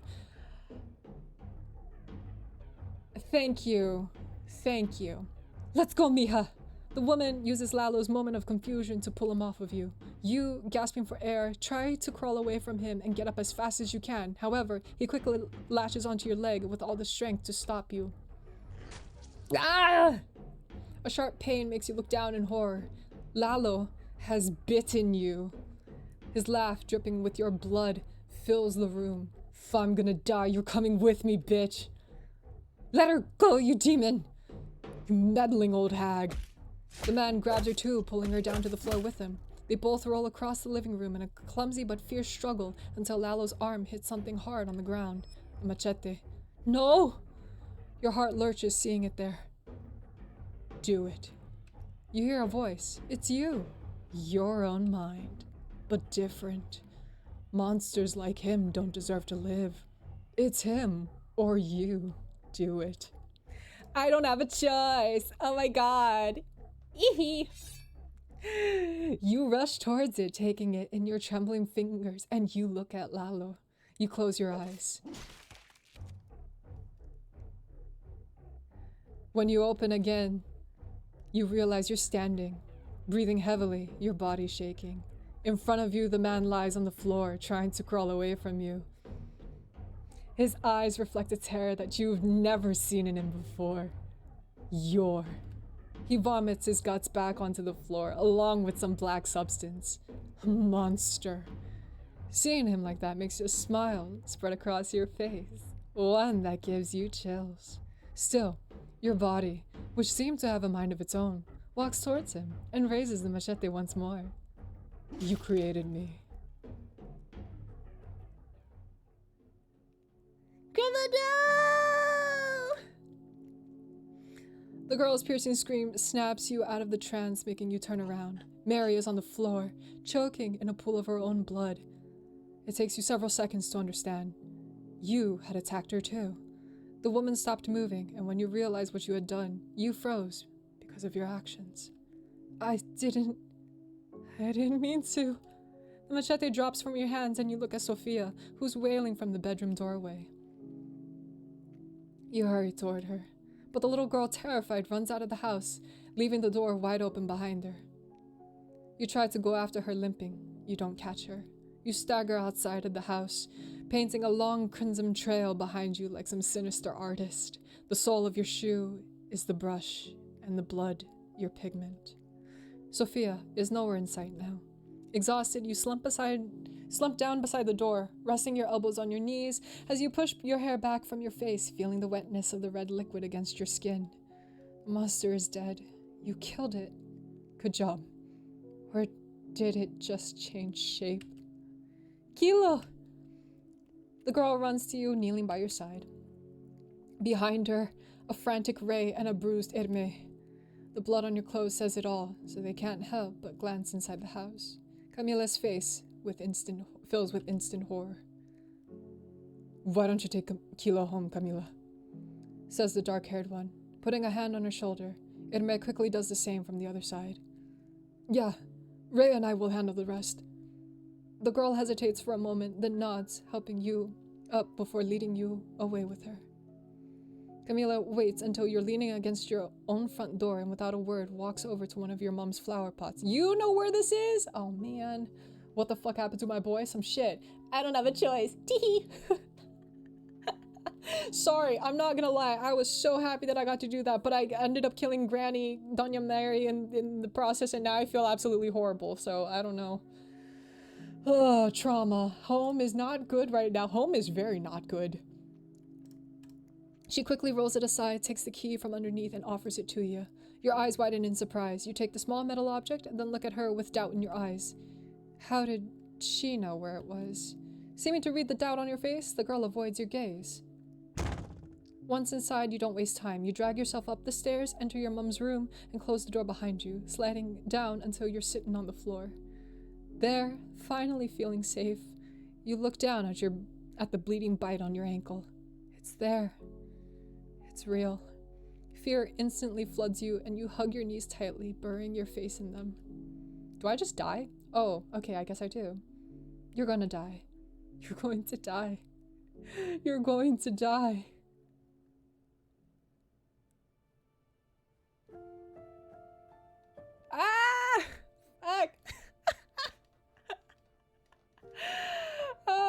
my god. Oh my god. Renchi! Renchi, you're... Oh, you are killing my heart, dude. Oh my god. Ah. It's so cool. Like, in the server, now I'm gonna go on a little bit of a tangent. But if you go into the server, and granted, it's all in Spanish, but you see people's theories, you see the art, and it's so cool. It's so cool to see, like, what people are coming up with. It's so cool to see what Renchi has come out with for part 2. So, with that being said, we're gonna go back and we're gonna do some of the other routes because, duh, we have to. I wanna know. Oh, fuck. That, oh, man. This game always has me, like, clenched. So clenched. Ugh. Anyway, let's go back. Let us go back, shall we? Let's see what the other things are. You changed the subject. Oh. Irme will bring your medicine. You're gonna get better. Hilo, please. No, she won't let you change the subject. This is important. Realizing this, you sigh with resignation and scratch the back of your neck uncomfortably. I'm sorry, Mary. It's just... I just don't know why you trust me to care for them. Sometimes I can't even take care of myself. I don't know what to say. Fuck, this is not good. You were never great with words, especially not now. You just took Mary's hand gently. It's okay, dear. I've lived my life, saw a pretty world and the rotten one. It doesn't matter if I go. At least I know my girls are in good hands. Irme knocked but didn't come in. Afternoon, ma'am. Okay, is this the same? Oh god. Okay, so what if now let's say that there was something and we'll come back afterwards. I'm gonna save again. And let's say that there was something between us. Something like that, but that was ages ago. The words hit Hermé like a slap. Through his blush, you could see how shocked he was to hear you say it. You'd never really defined what you were beyond friends, but there was always something there. A bud that never bloomed because life got in the way and then tore you apart. Hey, at least now I know I wasn't crazy. I knew there was something. He said as soon as he had found his voice again, grinning. You didn't know what to feel, but you smiled back anyway.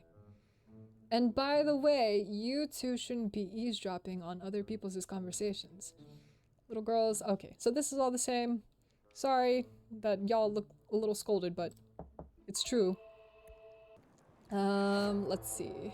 What if we do the just friends? Does that also hurt him? We were friends, that's all. Your voice came out clear, but quieter than you had meant. It wasn't a lie, but it wasn't the whole truth either. Yeah, just friends. It may have looked like he had been kicked. I'm sorry! He looked away, jaw tight, like he wanted to argue but didn't dare. Okay. So this remains all the same. Okay. So let's load it back even further back. Oh man. Oh, they went to get your medicine. Okay, so this is what this was. Stop hurting my cringe boy, Kilar. I don't mean to! I don't mean to. It'll be very interesting to see in chapter 3 how Ray and Edme interact with each other. We'll just have to see. Alright, they went to get your medicine. We're already looking for your medicine. Even Lalo's helping. You put that fool in charge? Then pray for me, because that man couldn't find his own shame if it bit him. Let's see if we take Mary's hands in silence. You were never great with words, especially not now. You just took her hand. Oh, okay. Alright, let him go. This surely should have some different outcomes, right? Well, that's my cue. Edme reached a hand toward your hair for a second like he wanted to touch it before leaving. He didn't. Instead, he pretended that he was just stretching. Well, we'll be back before dark, I think. Actually, I don't know where a pharmacy is around here. Well, if we don't find anything in the big stores, we'll hit the little ones. Yep, that. See you, Kilo. You heard footsteps behind you and turned to see Camila peeking from the bedroom hallway. Okay.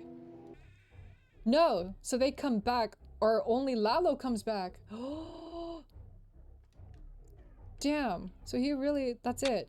He just, oh, that noise is, okay, so that is all the same, even if he was to go. What if we go further? They need to see the cruel reality. Okay, so it looks like the biggest change, it looks like we're gonna have to go to like probably the whole way beginning and like choose to leave. I wonder what that's gonna show though. And more likely than not, that's probably just gonna be a Ray route. Like we don't even meet Lalo or possibly not even Irme in that way. Anyway, they need to see the cruel reality. I'm about to traumatize these kids again. Oh god. Trauma! This is what they look like.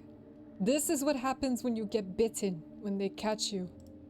Two pairs of teary eyes start paying attention as you approach the corpse and poke it with the tip of your cane. This is why we have to be careful at night. If you hear them or see them nearby, you can't make noise or cry or scream. What if we're really scared? You still have to do it because if they hear you, they'll come and they'll see you. And if they see you, they'll catch you. And if they catch you, they'll eat you. The girls hold their breath, shuddering at the thought. Irme and Lalo watch you from behind, cleaning, not interrupting your lesson. It's harsh, but they understand its importance. Once the place was clean and they'd taken the body out to the street, you take a breath and look at Irme. So, you guys going out for medicine? Oh, okay, so is this all the same? This is all the same, okay. We're gonna go back. And, let's go back even further. Let's go over here. Let's lie. Say I'm fine this time. The worry on the girl's face is noticeable despite your answer. This isn't the first time she's heard a response like that. Okay. Oh god. The girl looks down at her little hands. There's something important that she needs to tell you. Oh. Okay. This is the same, I believe. Yeah. Okay. So, if we load it back and this time we... Oops, I saved over that. Frick.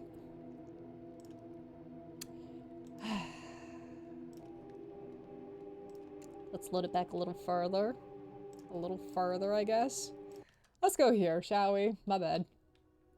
I'm glad you're here. With the whole shitty situation with Lalo and the infected, finding another human being was a win, even if it was him. Oh god. You're actually the last person I expected to run into in all of this, but thanks for coming for me. Hearing you say that, Irme's eyes instantly light up. Hey, it's nothing. That's what friends are for, right? You raise an eyebrow. Don't push your luck. Sorry. Didn't you live in another state? The simple question made him tense up, trying to maintain a smile even though he felt like a deer in headlights. Okay, this is the same. We can skip through. Okay, and now I get to say, your dad is an asshole. Hold on, I'm gonna save over that save accidentally.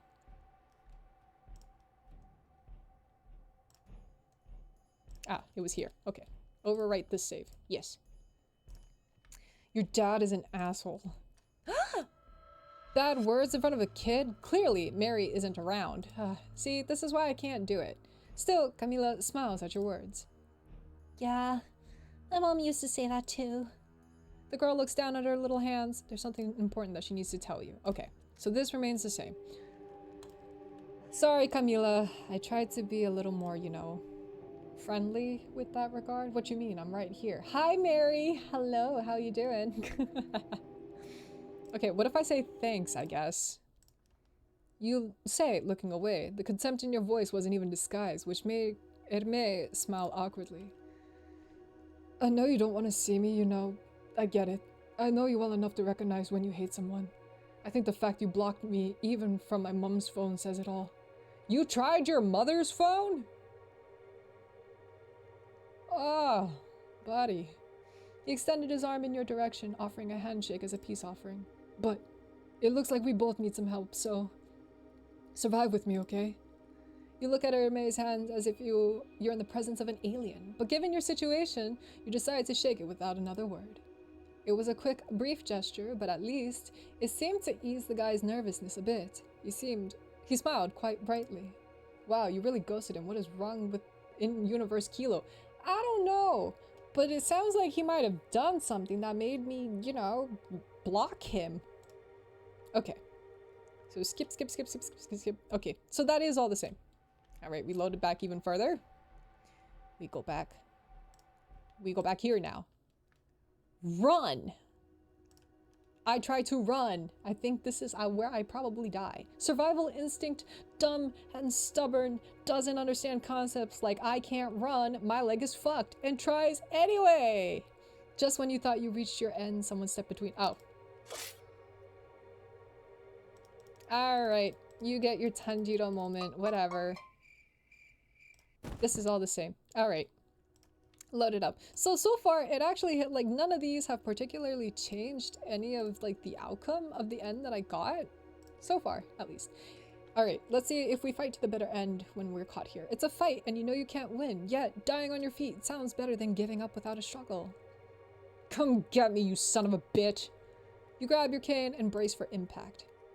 Oh, okay. That's it. That's the same thing. Same thing. Alright. Huh, interesting. I looked for an alternate way in. What if I just hide? Well, you can't get in, but that doesn't mean you're going back. So you decide to look for a hiding spot while you wait for Ray to return. You don't want to run into any of the others, or worse, Lalo. You hide behind a car, wait, and guttural growls. Okay, so this is the same. Yep, it sure is. It's just a canon event. I'm gonna just get fuckled. Curl up into a ball. Well, no keys, bad leg, Ray is gone, Mom is dead, Dad left you to your fate. An asshole trying to take advantage of you in the only safe house on the block. You're screwed. Your body finally gives up, slumping onto the sidewalk, knees pulled in tight as your face buries itself in despair, the world closing in from every side. Yep, it's just a canon event. Okay, what if we go here? Homemade food? We're gonna 100%. I'm gonna go through every single one of these. Anyway. You rummage through what Lalo brought, but it's all cans and junk food that would make the president of Mexico sad. Oh! So we are in Mexico. Okay, great. I should have known from the Azatlan, but, you know, I don't know. Confirmation sometimes is good. Maybe with the things we had left in the pantry. Nothing useful is expected, but there is a slightly wrinkled bag of floppy carrots, half an onion, a dry garlic clove, and miracle of miracles, a chicken bouillon cube. Thank God he brought rice. Everything gets combined carefully. Hands finally get to work. Camila sits on the counter watching the whole process. My grandma also makes a little soup when we got sick. No reply comes, but a small smile sneaks in as the steaming broth is stirred. In the end, you serve 4 warm plates that smell much better than they have any right to. Doña Mary has been asleep since the morning incident, so once everyone finished eating, the girls joined her for a nap. Ugh. Hate that. Alright. Is this all the same? That is all the same. Alright. He's was fucking weird, obviously. We go back even further. Why do I have to do it? Because you're a woman, duh. Yeah, I should have known that you were gonna be fucking misogynistic. It was... The guy takes off his backpack and tosses it to you without the slightest care before continuing on his way. Alright, this is all the same? It is all the same. Let's load it and see what some of the other ones... I'm gonna be sarcastic to him now. Would you like a beer while you wait, sir? You have? What good service. Okay, that's all the same. Same line. I stay silent. It's good, because I would have ignored you anyway. Ugh. I hate this man. Good job, Runchy, for making me really hate this man. Ugh. Anyway. Oh, this is me if I know how to cook. No. Just the basics. Damn, lame and useless. What are you good for? Tough luck, you're gonna have to learn to earn your keep. He says as if your incompetence were a stone an issue. Camila shoots you a nervous look but says nothing. Cook me something with the stuff I brought.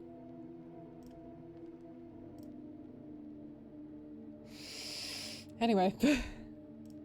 Why do you want to know? Asked you first, don't be rude and answer. Alright. That's enough of this man. We're gonna go back even further. I feel worried. I don't know, Ray. What if it's dangerous? We still don't know if it's safe to go out beyond here. Not with the others out there. I'll be fine. I wasn't sticking my head out the window every day just for fun watching them eat neighbors. I was observing them. They don't like the sun. so going out during the day should be safer. Sorry I can't go with you. Good luck. Thanks. Tell Mary I'll be back before sundown. He notices the doubt on your face, so he doesn't hesitate to come closer. Okay, so this is all the same. Oh, this is new. This is new. Hey, wait! The window slides open, making him turn back on his steps. You're gonna need this. A small, heavy, time-worn metal object comes out of your pocket, offered to him without hesitation. Swiss Army knife? It was my dad's. He thought that the world was ending every week, so he gave it to me for when the real end of the world came, so I guess now it'll be useful. This is such a good CG. Oh my god. He took it in his hand, running his fingers over it a moment before looking at you. Are you sure about giving it to me? It's a life insurance policy, and certainly better than this screwdriver. If you come back, you'll give it back to me, and I'll know I can trust your caveman hunter's skills. But if you don't come back, well, at least you'll have the remorse of leaving behind a cripple, an old lady, and 2 little girls. Planting some guilt in my mind, huh? What a strange way to motivate people. But I already had enough reason to come back for you. Oh, bless you.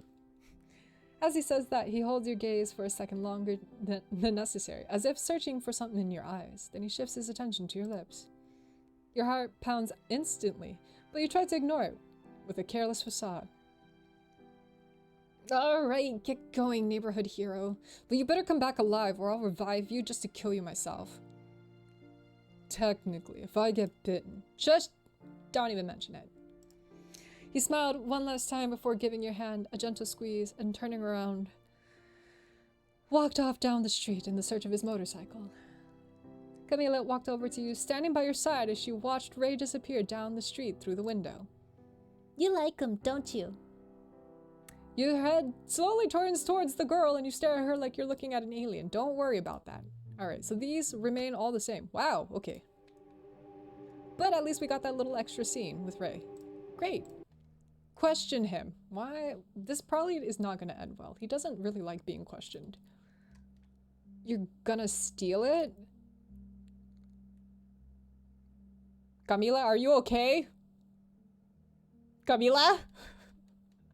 Camila, what happened? Girl, what are you doing up there? No! At this point, it's more obvious than hundreds of people have died or turned. I don't think anyone will miss a few things whose owners isn't around anymore. You fall silent at his words, biting your lip because of the moral conflict you feel right now. You have to remind yourself, this is the apocalypse. Things are like this right now. This is weird foreshadowing. This is making me nervous. Camila, please come back down. Okay, thank you. I'm sorry I can't go with you. Good luck. Okay. Is this all the same? Yeah. Is there extra little asshole? Okay. Oh, okay, so we don't get that. Okay, we don't get that little extra scene. So we have to... Ugh. Alright. Formal pants. Oh wait, I wear the kitten print pajama set with the white blouse. Alright, fine. I wear it this time. And Ray can wear the nice formal clothing. Ugh. Whatever. You adapt, you survive, you win! You'll play by her rules. That makes you feel like you're gonna spit up little hearts putting that on. Oh, that makes you feel like you're gonna spit up little hearts putting that on. You hadn't worn pink since elementary school, but oh well. If it's any consolation, I think you look cute. Like a little cake. Cake, I'm gonna shove in your face if you call me that again. If you throw the cake, where would you be sitting? Oh, I think that was supposed to have my name there. It's okay. This is a beta. You give him a bonk with your cane. Not the bonk noise! You're shoving your cake in his face? Oops. Not in front of the kids. Not in front of the kids. Not in front of the kids. Oh god. Doña Mary watches from behind, shaking her head in disapproval.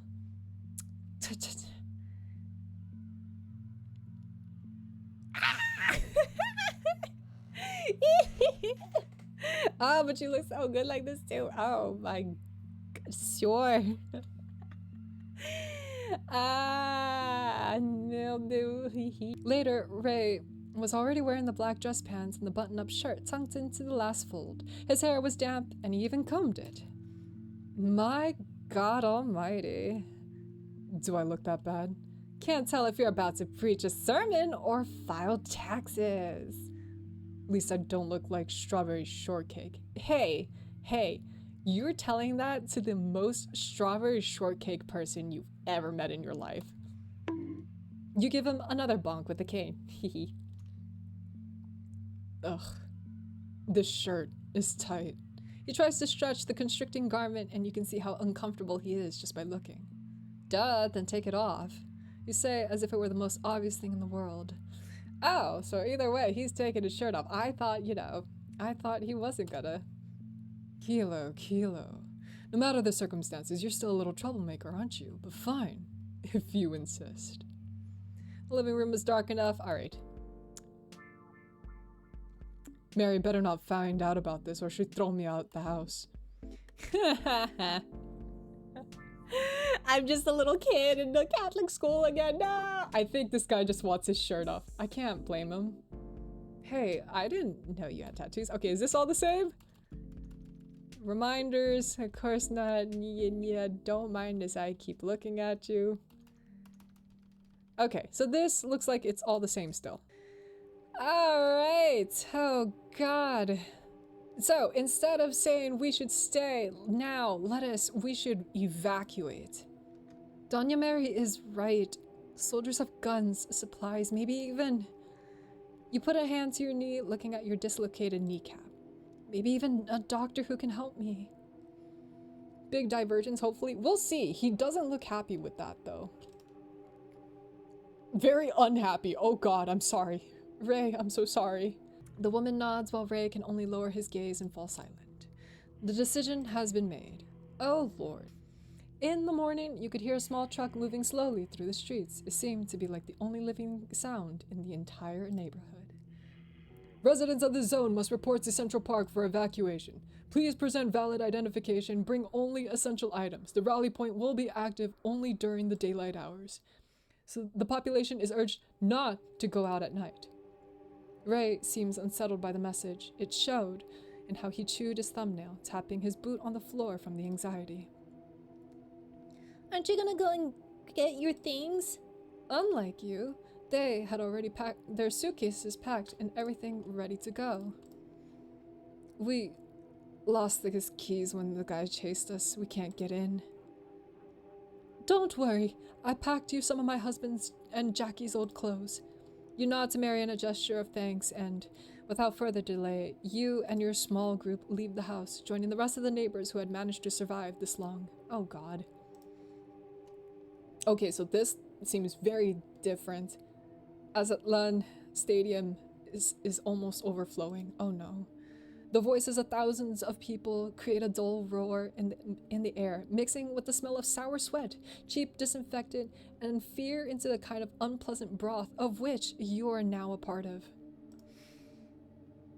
Grandma, I have fear and hunger. I know, mija. We'll ask for something as soon as we get inside. Who goes first, you or me? Let's flip a coin. Heads or tails, everybody! Oh god. Why are we doing heads or tails of who goes in first? Funger? Who knows? Maybe we will meet Edme in here somehow. Anyway, heads or tails. Does this matter? Ray, you're making me nervous. Looking into your eyes just make me nervous, but I mean, you're making me nervous. Tails never fails? Alright, fine. Tails. You called tails, Ray called heads. Why does your eyes change color like that? Tails. Ugh. Ha! You go first without much worry. Damn, sir, look at you in your ID photo. You seriously soltero, you say? Soltero? Hehehehehe. Anyway, sorry. I'm reading his ID. You glance back, noticing how the soldier looks up from his screen at Ray. Raimundo Suarez Zuniga. Okay, Fecha de nascimento.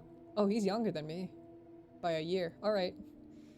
Tipo sanguíneo. Okay, you are O positive. Interesting. Hehe, your social security number's redacted. Oh, you're from Guadalajara, Jalisco. Okay, cool. Estado finado. Wait, what?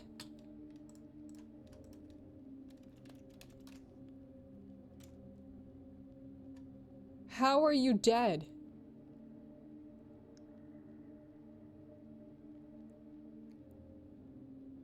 That's weird. That's weird. That's weird. Hey, yo. Anyway. Antecedentes. Alteração de ordem público. Rinas. What are... Wait, hold on. I'm doing the translation because while I know a good portion of Spanish, I don't know everything. Fights. Consumo em via pública. Consumo? O que é consumo? Is that public drinking? It must be. Em via pública. Roubo menor. Okay, so like minor robberies. One without violence. Reincidência baja. Okay, like another incident of robbery.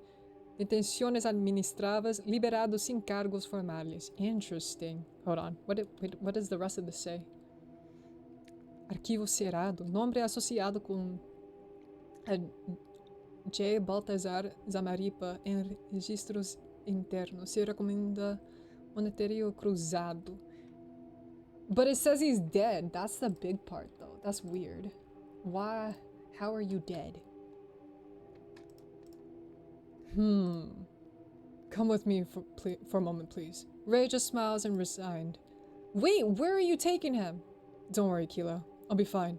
Go on ahead. I'll catch up with you later. So they are besties. So Hermé and him are besties because he said... Hermé said that, like, him and...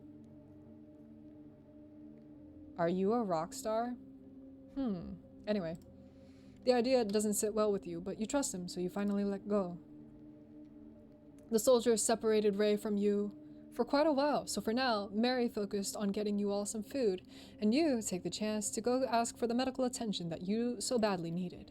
You can see dozens of tents covering the synthetic grass field, while hundreds of people crowd the bleachers and makeshift cots, searching for a free spot to rest. Oh god. Pop, snap, crack. Oh god, no, not the snap, crackle, pop. The doctor made a few moves that hurt like hell, put a splint on you, and gave you a popsicle stick to bite on. Oh, lovely. A nurse accompanies you out in a wheelchair. As you leave, among the sea of tired, hopeless faces, a familiar one stands out. Amore, que tá acontecendo aí? Your loyal companion is already there, waiting for you, leaning against the wall with his arms crossed while eating some crackers. Are you okay? He asks, putting his crackers aside. I don't want to talk about it. After being tied up like a pig, the last thing that you want is to relive the experience, so you try to move forward in the wheelchair. The nurse stops you. Sorry, you weren't supposed to keep it. We need the chair for other patients. Oh, right. After nearly being dumped onto the floor like a cart of crap, Ray approached you and offered you his arm to lean on. Thanks, man. Man, Hermé keeps getting ghosted, very literally in Ray's case. Oh no. Poor Hermé, he's just like traumatized. He gets rejected. And then one of his friends is just dead. Why did they stop you? They said that there was a problem with my record, nothing important. You don't sound very surprised, to be honest. It was just a system glitch, nothing more. You look down at the floor, feeling a small knot form in your stomach. Now that everything is so real, you're scared. Do you think we made the right choice? Ray stops for a moment and gently takes your chin, making your eyes meet his. You suave Latino man, god damn it. It's a little late for doubts, don't you think? Only time will tell now. I know, it's just... I'm afraid I made a mistake. At this point, more than right choices, there's the least bad option, and I have no idea which one that could have been. Don't be afraid, Kilo. We're in this together. Protect you no matter what, okay? Why are you so kind to me? A brief silence settles between you two, with him looking down and smiling sadly. Oh, I love how rainbow MC looks. This is so cute. Hold on. We gotta take a look at this. Hold on. Oh, this is so sweet. Wow. Amidst all this chaos, good lord. Then he raises his gaze to meet yours, bringing his hands to your cheek and caressing it tenderly before lowering his eyes to your lips. The answer is clear. You're so iridescent, I'd be shining bright like a diamond. Your heart pounds instantly. Ray? He said nothing, just leaned towards your lips cautiously as if giving you a chance to stop him. You didn't. Oh, besito. Not because you had wanted it, but because you needed something. A respite. A reminder that something human still remained amid all of this horror. You had been in survival mode for so long, even before the disaster, that the touch of his lips on yours felt foreign yet. Right. Aww. It's an innocent kiss, the kind that demands nothing, simply existing as proof of a love he had repressed from the moment that he found you on the train. His lips are incredibly soft and warm, much more than you had imagined. His arms soon wrap around you tightly, holding you as if you were the only lighthouse shining in the darkness.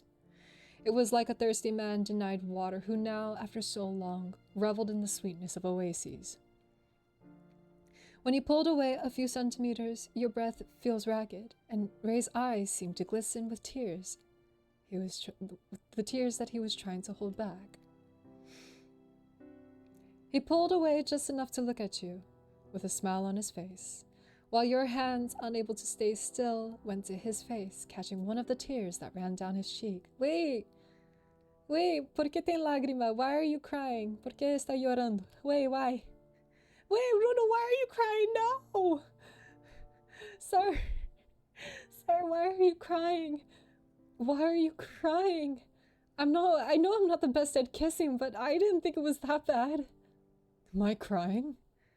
It's nothing, iridescence is peak. I agree. I love it, you know, no tea, no shade. I prefer it over the when, you know, in visual novels they'll make MC gray. Just gray with no clothing, just gray. I mean, I understand what they're going for, but, you know, it makes a good case for when people, you know, when they want to commission art and then they can, you know, quickly change out the base, but iridescent is something new and shiny. I'm sorry. Get a room already. Cidadão rabioso. Sir, who told you to be looking? God, rabbit-ass civilian. Let him be, old man. Can't you see the world's already gone to shit anyway? Yeah, but do it at home. There are kids around. The guys look around, all around. Nothing, not a single kid. Just everyone else watching the fight. You the kid? Look at yourself, man. The little one is 589 months old. I'm just saying they should have some decency. Another man joins the conversation. Oh, old mais rabioso. Fucking nosy old man. Doesn't even affect you. Mind your own damn business. The pissed off guy gets up and steps right in front of the one who insulted him, staring him down. Would you call me asshole? Say it again. Fucking nosy old man. Alright, bastard, get up. I'm handing out some ass-kick tickets and you bought them all. The fight between those randoms snapped you both back to reality, making you immediately pull apart, both of your cheeks burning as you laughed nervously. Should we go back to Mary? Yeah, that would be best. He adjusts his grip on your waist, offering more support as you both start to make your way through the sea of anxious evacuees, searching for Mary. Hey, one last thing. Yeah? Oh my god, you look... your blush, your soft gaze... hey, this is... oh god. Anyway, sorry. I want you to know that no matter what fate has in store for us, I will never leave you, Kilo. Never.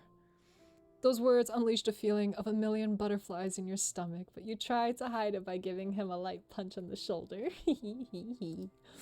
Damn, that's scary. You sound like a total stalker.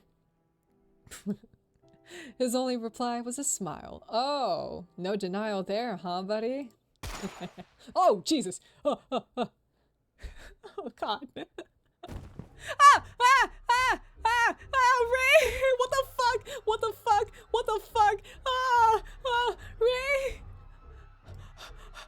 A soldier from a distance lowered his smoking gun, believing he had saved some victims. A mistake. The others didn't take long to swarm the soldier drawn by the gunshot. His screams were drowned out in seconds. Ray! I'm scared! Are we gonna die? You reacted as fast as you could and grabbed Camila and Sophia, running away from the crowd. You didn't even have time to grieve your loss. Time didn't whisper it, it screamed it. It wasn't just hunger or thirst that cost so many lives, but human incompetence. Doña Mary was the first to fall. The nightmare Ray had predicted unfolded with terrifying precision. Just one of those bastards, just one, managed to slip through the maintenance door that wasn't sealed properly. One was enough to unleash hell. In less than an hour, Azatlan Stadium had become a concrete tomb. You and the girls were plunged into darkness, locking yourselves in a small storage room with no light, no way out, with only the endless banging of a chain hitting a pipe in the dark. It's okay. We're going to be okay. Oh! What the fuck? When the sun comes up, well...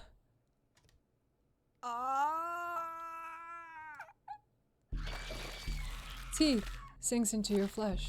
Blood begins to leave your veins, and soon, Cas VV makes you move to find a new victim.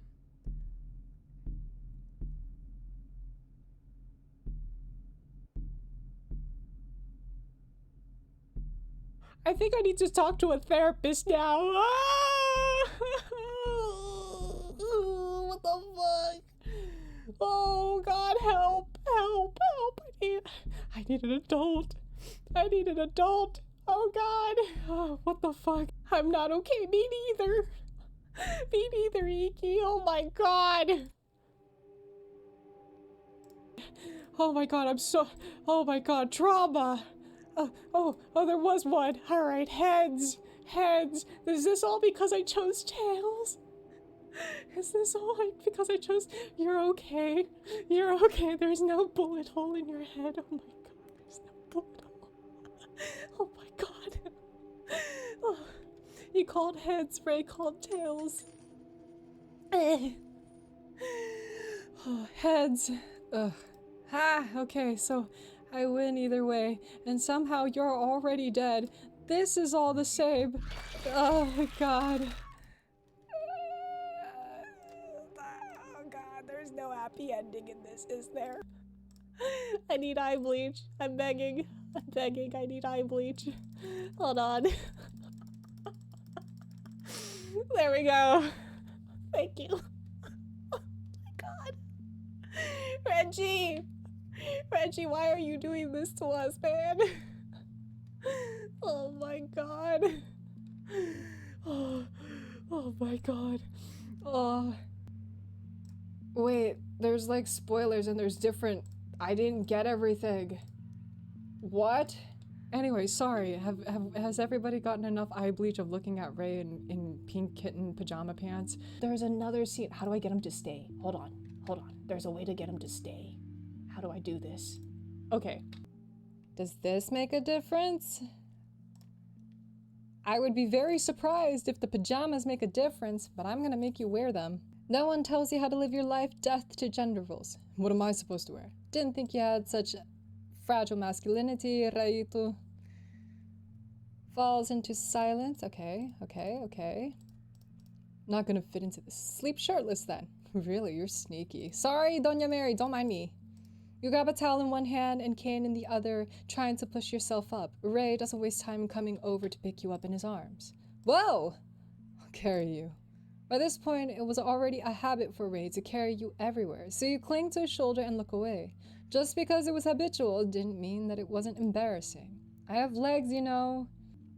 And I have hands. What a curious coincidence, right? You blink a couple of times before frowning with a slight pout. Why won't you let me walk? I don't know. Maybe because you look like Bambi doing it? Ha ha ha. Thanks, man. It's not that bad anymore, and like... You should give me my independence, or do you plan to carry me everywhere forever, What can I say? It's a habit. A habit? It's only been a week. He smiles and deliberately ignores you, carrying you towards the bathroom. This is new. Once inside, he closes the toilet lid so that you can sit on it. Well, have a good bath. Don't forget to wash behind your ears or you'll grow mushrooms. Or, oh, and pass me your clothes. I'll wash them so we can change tomorrow. What? What? I can wash my own clothes. It's a bit late. By the time you get to it, the sun will probably be down. You stay silent for a moment, doubting. Okay, that makes sense. Okay, wait outside then, please. After you say that, he nods and turns to leave. Once Ray is gone, you turn to take off your pants. The zipper gets caught on the fabric. No. You pull a little harder, trying to free it, and, nothing. It won't budge. God damn it. Everything okay? He says from the other side of the door, he's still waiting for you to give him your dirty clothes. Yeah, give me a second. You look at yourself in the mirror. Okay, if you can't lower the zipper, you'll just push them down. That's it.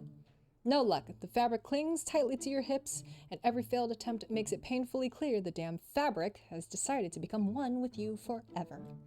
A groan escapes you as you cover your face with both hands, dragging them down slowly. Every time you think you might get a moment of peace, life finds its way to remind you it's a circus, and you are the clown. I'm just a jester in this all, aren't I? Jingle, jingle, jingle. Ray, can you call Mary for a moment? I need her help. Okay. Silence falls on the other side of the door for a minute before you hear his footsteps returning.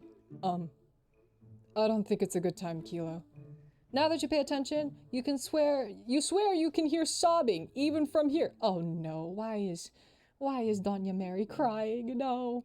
I'll help you. No, wait, I can do it! Another desperate attempt to lower the zipper only makes things worse. The damn thing refuses to budge and somehow ends up even more tangled. Not knowing whether to laugh or to cry, you settle for staring up at the ceiling, imagining a single dramatic little tear sliding down your cheek. Please come in. He steps inside, carefully closing the door behind him. What's wrong? The zipper's stuck. The zipper? Without asking, he kneels in front of you as if it were the most natural thing in the world. Let me see. His hands go straight to your zipper, trying to deal with it himself. Doña Mary, please don't walk in right now. Please, I swear he's just trying to help me get out so that I can go take a bath, please. You can feel the warmth of his breath at the height of your abdomen while he examines the zipper. It's not working. Just rip it. Rip it? Started to think this was just a ploy to give Mary reasons to scold me. Just do it! You didn't have to say it twice. You didn't waste any time grabbing the edges of the fabric and...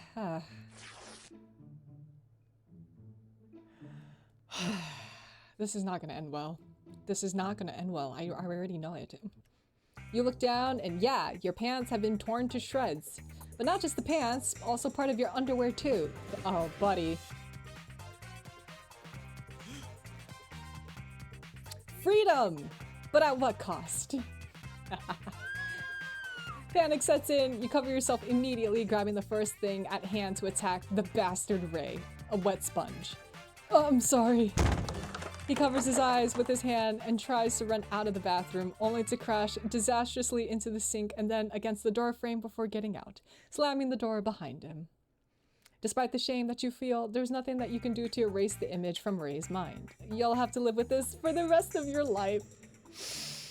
You finish your shower and with neither shame nor glory. When you step out, he slips into the bathroom without saying a single word. Mary was in the living room. Don't look at me, Mary. Don't look at me, Doña Mary, please. Doña Maria, please. Don't do it. Frowning with her arms crossed, she had been scolding him for a long time. The fact that she reminds me of my own grandmother, it just makes it even funnier. Oh god. Later, Ray was already wearing the pink kitten pajamas with the white blouse. The blouse was so short, it fit him like a crop top. Okay. This is the same. This, I'm just pissy church grandpa. Well, no wonder you say that Mary better not find out about this, because she already scolded you for like hours. Anyway. Oh god, what was the previous line? Oh, please have some decency, I'm shy. Now that the topic was on the table, I'm sorry. I didn't mean for that to happen in the bathroom. Mary scolded you because of me. Nah, it was my fault. I pulled the fabric too hard. More silence. Bro, how strong are you that you are able to rip through jeans? That's crazy. Hey, you didn't see anything, right? Nope. Ray clears his throat a little before nervously adjusting the blanket to hide the tent that threatened to fart.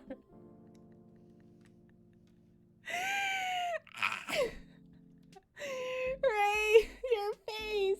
You can't hide it, my guy, please. You lying piece of shit. Go to sleep, Kilo. You decide not to pay attention to whatever was forming that moment. It's not the time for that. No! No! My sins! Your mind wanders through various thoughts that come and go, stopping in one in particular. Okay. Why did you have to leave, Ray? You feel worried. How do I don't know, Ray. What if it's dangerous? We still don't know if it's safe to go out beyond there, not with the others out there. Or maybe he comes back? Okay, hold on. Shush, don't even mention it. Okay. I wonder if this makes a difference. This. Okay, so we run. It doesn't matter, because... Okay, what if these make a little more? If I do thanks, I guess. We've seen this. Oh! Oh, this is new! What was the previous line? So, no sign of the keys? Nope, I guess the rain must have washed them away. I hate to say it, but I think we'll have to go back to my neighbor's house until my friend gets back. Little smile immediately spreads across his face. Great. Then I can have a little chat with this Lalo guy. Okay. This is all the same. Your dad is an asshole. I'm gonna save. Sorry, Camila. Do these make any difference? Let Lalo go alone. You would never be a burden. I do like Ray. Oh! Okay, so this is where I hear something. You limp to the living room, look around, see no trace of the man. You're relieved. Part of you's relieved that the jerk seems to have left. Your steps take you to a window as a sigh floods your being. But everything had been a river of wild emotions since yesterday. But still, Ray's promise weighed on your mind. He was supposed to come back. Even if it wasn't yesterday, he'd come back. While you were zoned out, a pair of hungry eyes were locked on you from the bathroom door, his expression unreadable. Okay. This looks about the same. Oh god. Okay. Let him help you. Fine. Tell me that something changes here. Oh! Okay! There is a different option here. Alright, finally, I found it. Sorry. I'm not gonna lie though, I was pretty happy in being able to absolutely mortar him the first time around. But fine. Resist the impulse. You tried to lunge to get it away from him. It's too late. Lalo already had it in his hand. Mary! The metallic sound fills the air, and as if everything were in slow motion, you see Mary turn around towards you with horror in her eyes before. The machete sinks into the woman's shoulder. Mary jolts, but still tries to hit him with her hands before another blow comes down. Mary, you absolute... Oh. He raises the machete again and drives it into her once more. And another. And another. Grandma, no! The girl's piercing scream floods the house. Mary wasn't moving anymore, and when Lalo realized what he had done, he himself seemed to be in shock of his own actions. I didn't mean to. You shove him with all your strength and kneel beside Doña Mary's body, trembling. The man drops the weapon, shaking, then looks at Sophia, who is wailing from the bedroom doorway. He tries to hurry toward her, but the little girl, terrified, runs out of the house, leaving the door wide open behind her. The monster tries to go after the little one. You can't stop looking at the pool of blood spreading wider and wider under Mary's body. No tears. You don't hear the screams. There's only a deep, overwhelming silence that swallows you and pulls you away from everything. Mary, despite everything, still seems to have a sliver of consciousness and tries to lift her hand toward your face. She can't do it. Your hand finds hers and bring it to your face. The sensation is fleeting and fades, as if you're watching everything from the outside, unable to control any of it. No, I couldn't reach her. The monster gasps from the doorway. This is all your fault. You made me do it, you bitch. Nang quickly charges back into the house, lunging at you in a burst of erratic violence. You try to cover yourself as best as you can, but it's useless. You can't handle it all at once.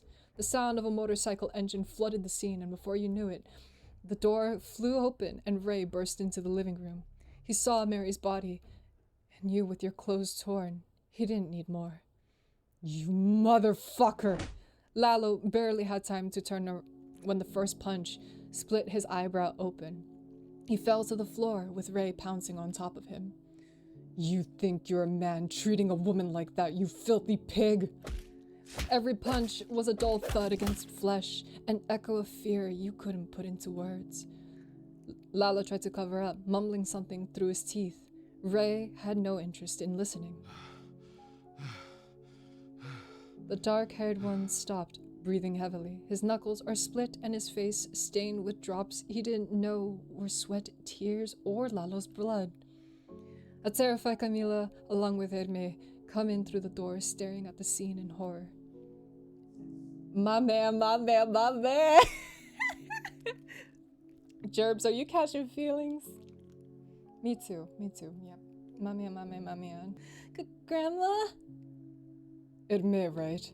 Ray growled, glancing sideways at the white-haired guy. Take Kilo and get out.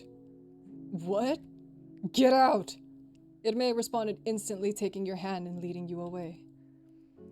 The look in Ray's eyes that moment said it all. He wanted blood. He wanted revenge. Hey, Ray? Ray doesn't answer, but he glances at you at the corner of his eye. Make him suffer. You whisper before leaving the scene. Ray responds immediately with a faint, crooked smile upon hearing it. Then he reached into his pocket, pulled out the Swiss Army knife you had given him. I shouldn't have left them alone. I'm so sorry. I'm so sorry. Lalo's groans suddenly became louder. He seemed to be coming to. Ray got close to him immediately. Get him! Get... You fucking piece of shit. Did you really think you'd get away with it? He spit straight in his face, his gaze filled with pure contempt. Spineless fucks like you make me sick. Rats pretending to be lions. You're always the first to turn into monsters, when in reality you're just insecure idiots who grab onto power the moment anger gives you an excuse. But you made a mistake. You messed with my woman. My woman, you say? As long as I'm breathing, I won't let anyone hurt her without repaying the price. Lalo tried uselessly to push him off. Ray's grip was like a predator's claws digging into its prey.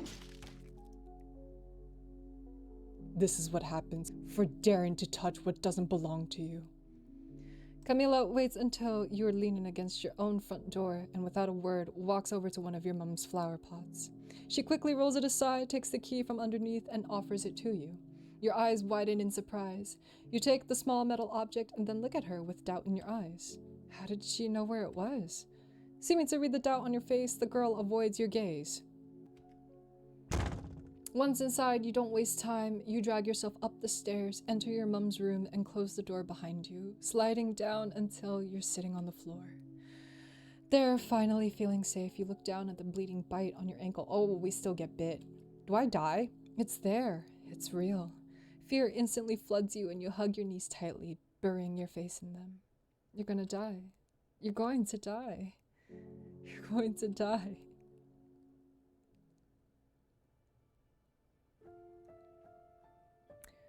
Or not, because there's still chapter 3, so we'll see what happens. Oddly possessive.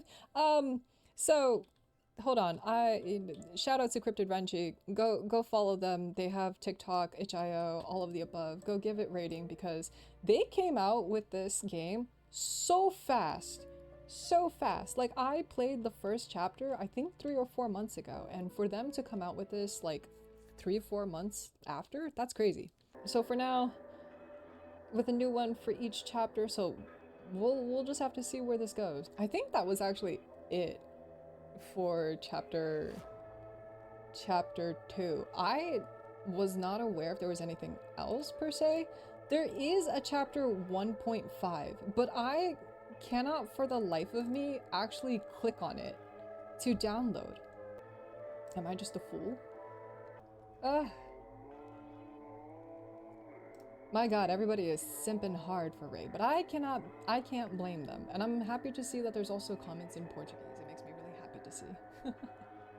I totally would not mind playing this in Spanish. Would I understand 100%? Probably not, but like, it would be a good practice for sure. I don't think I would do this for the channel.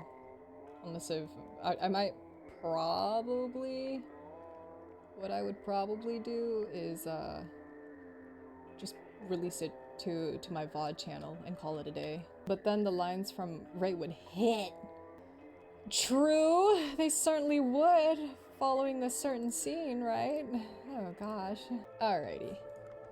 With that, thank y'all so much for joining me. I really enjoyed this game. I can't wait.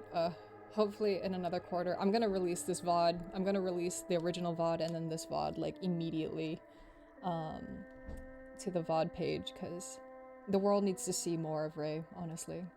Love you all so much. Thank you so much for joining. I hope you all have had a good day. I hope you had a good night, and I hope you have a better day tomorrow. Bye. Smooches. Mwah.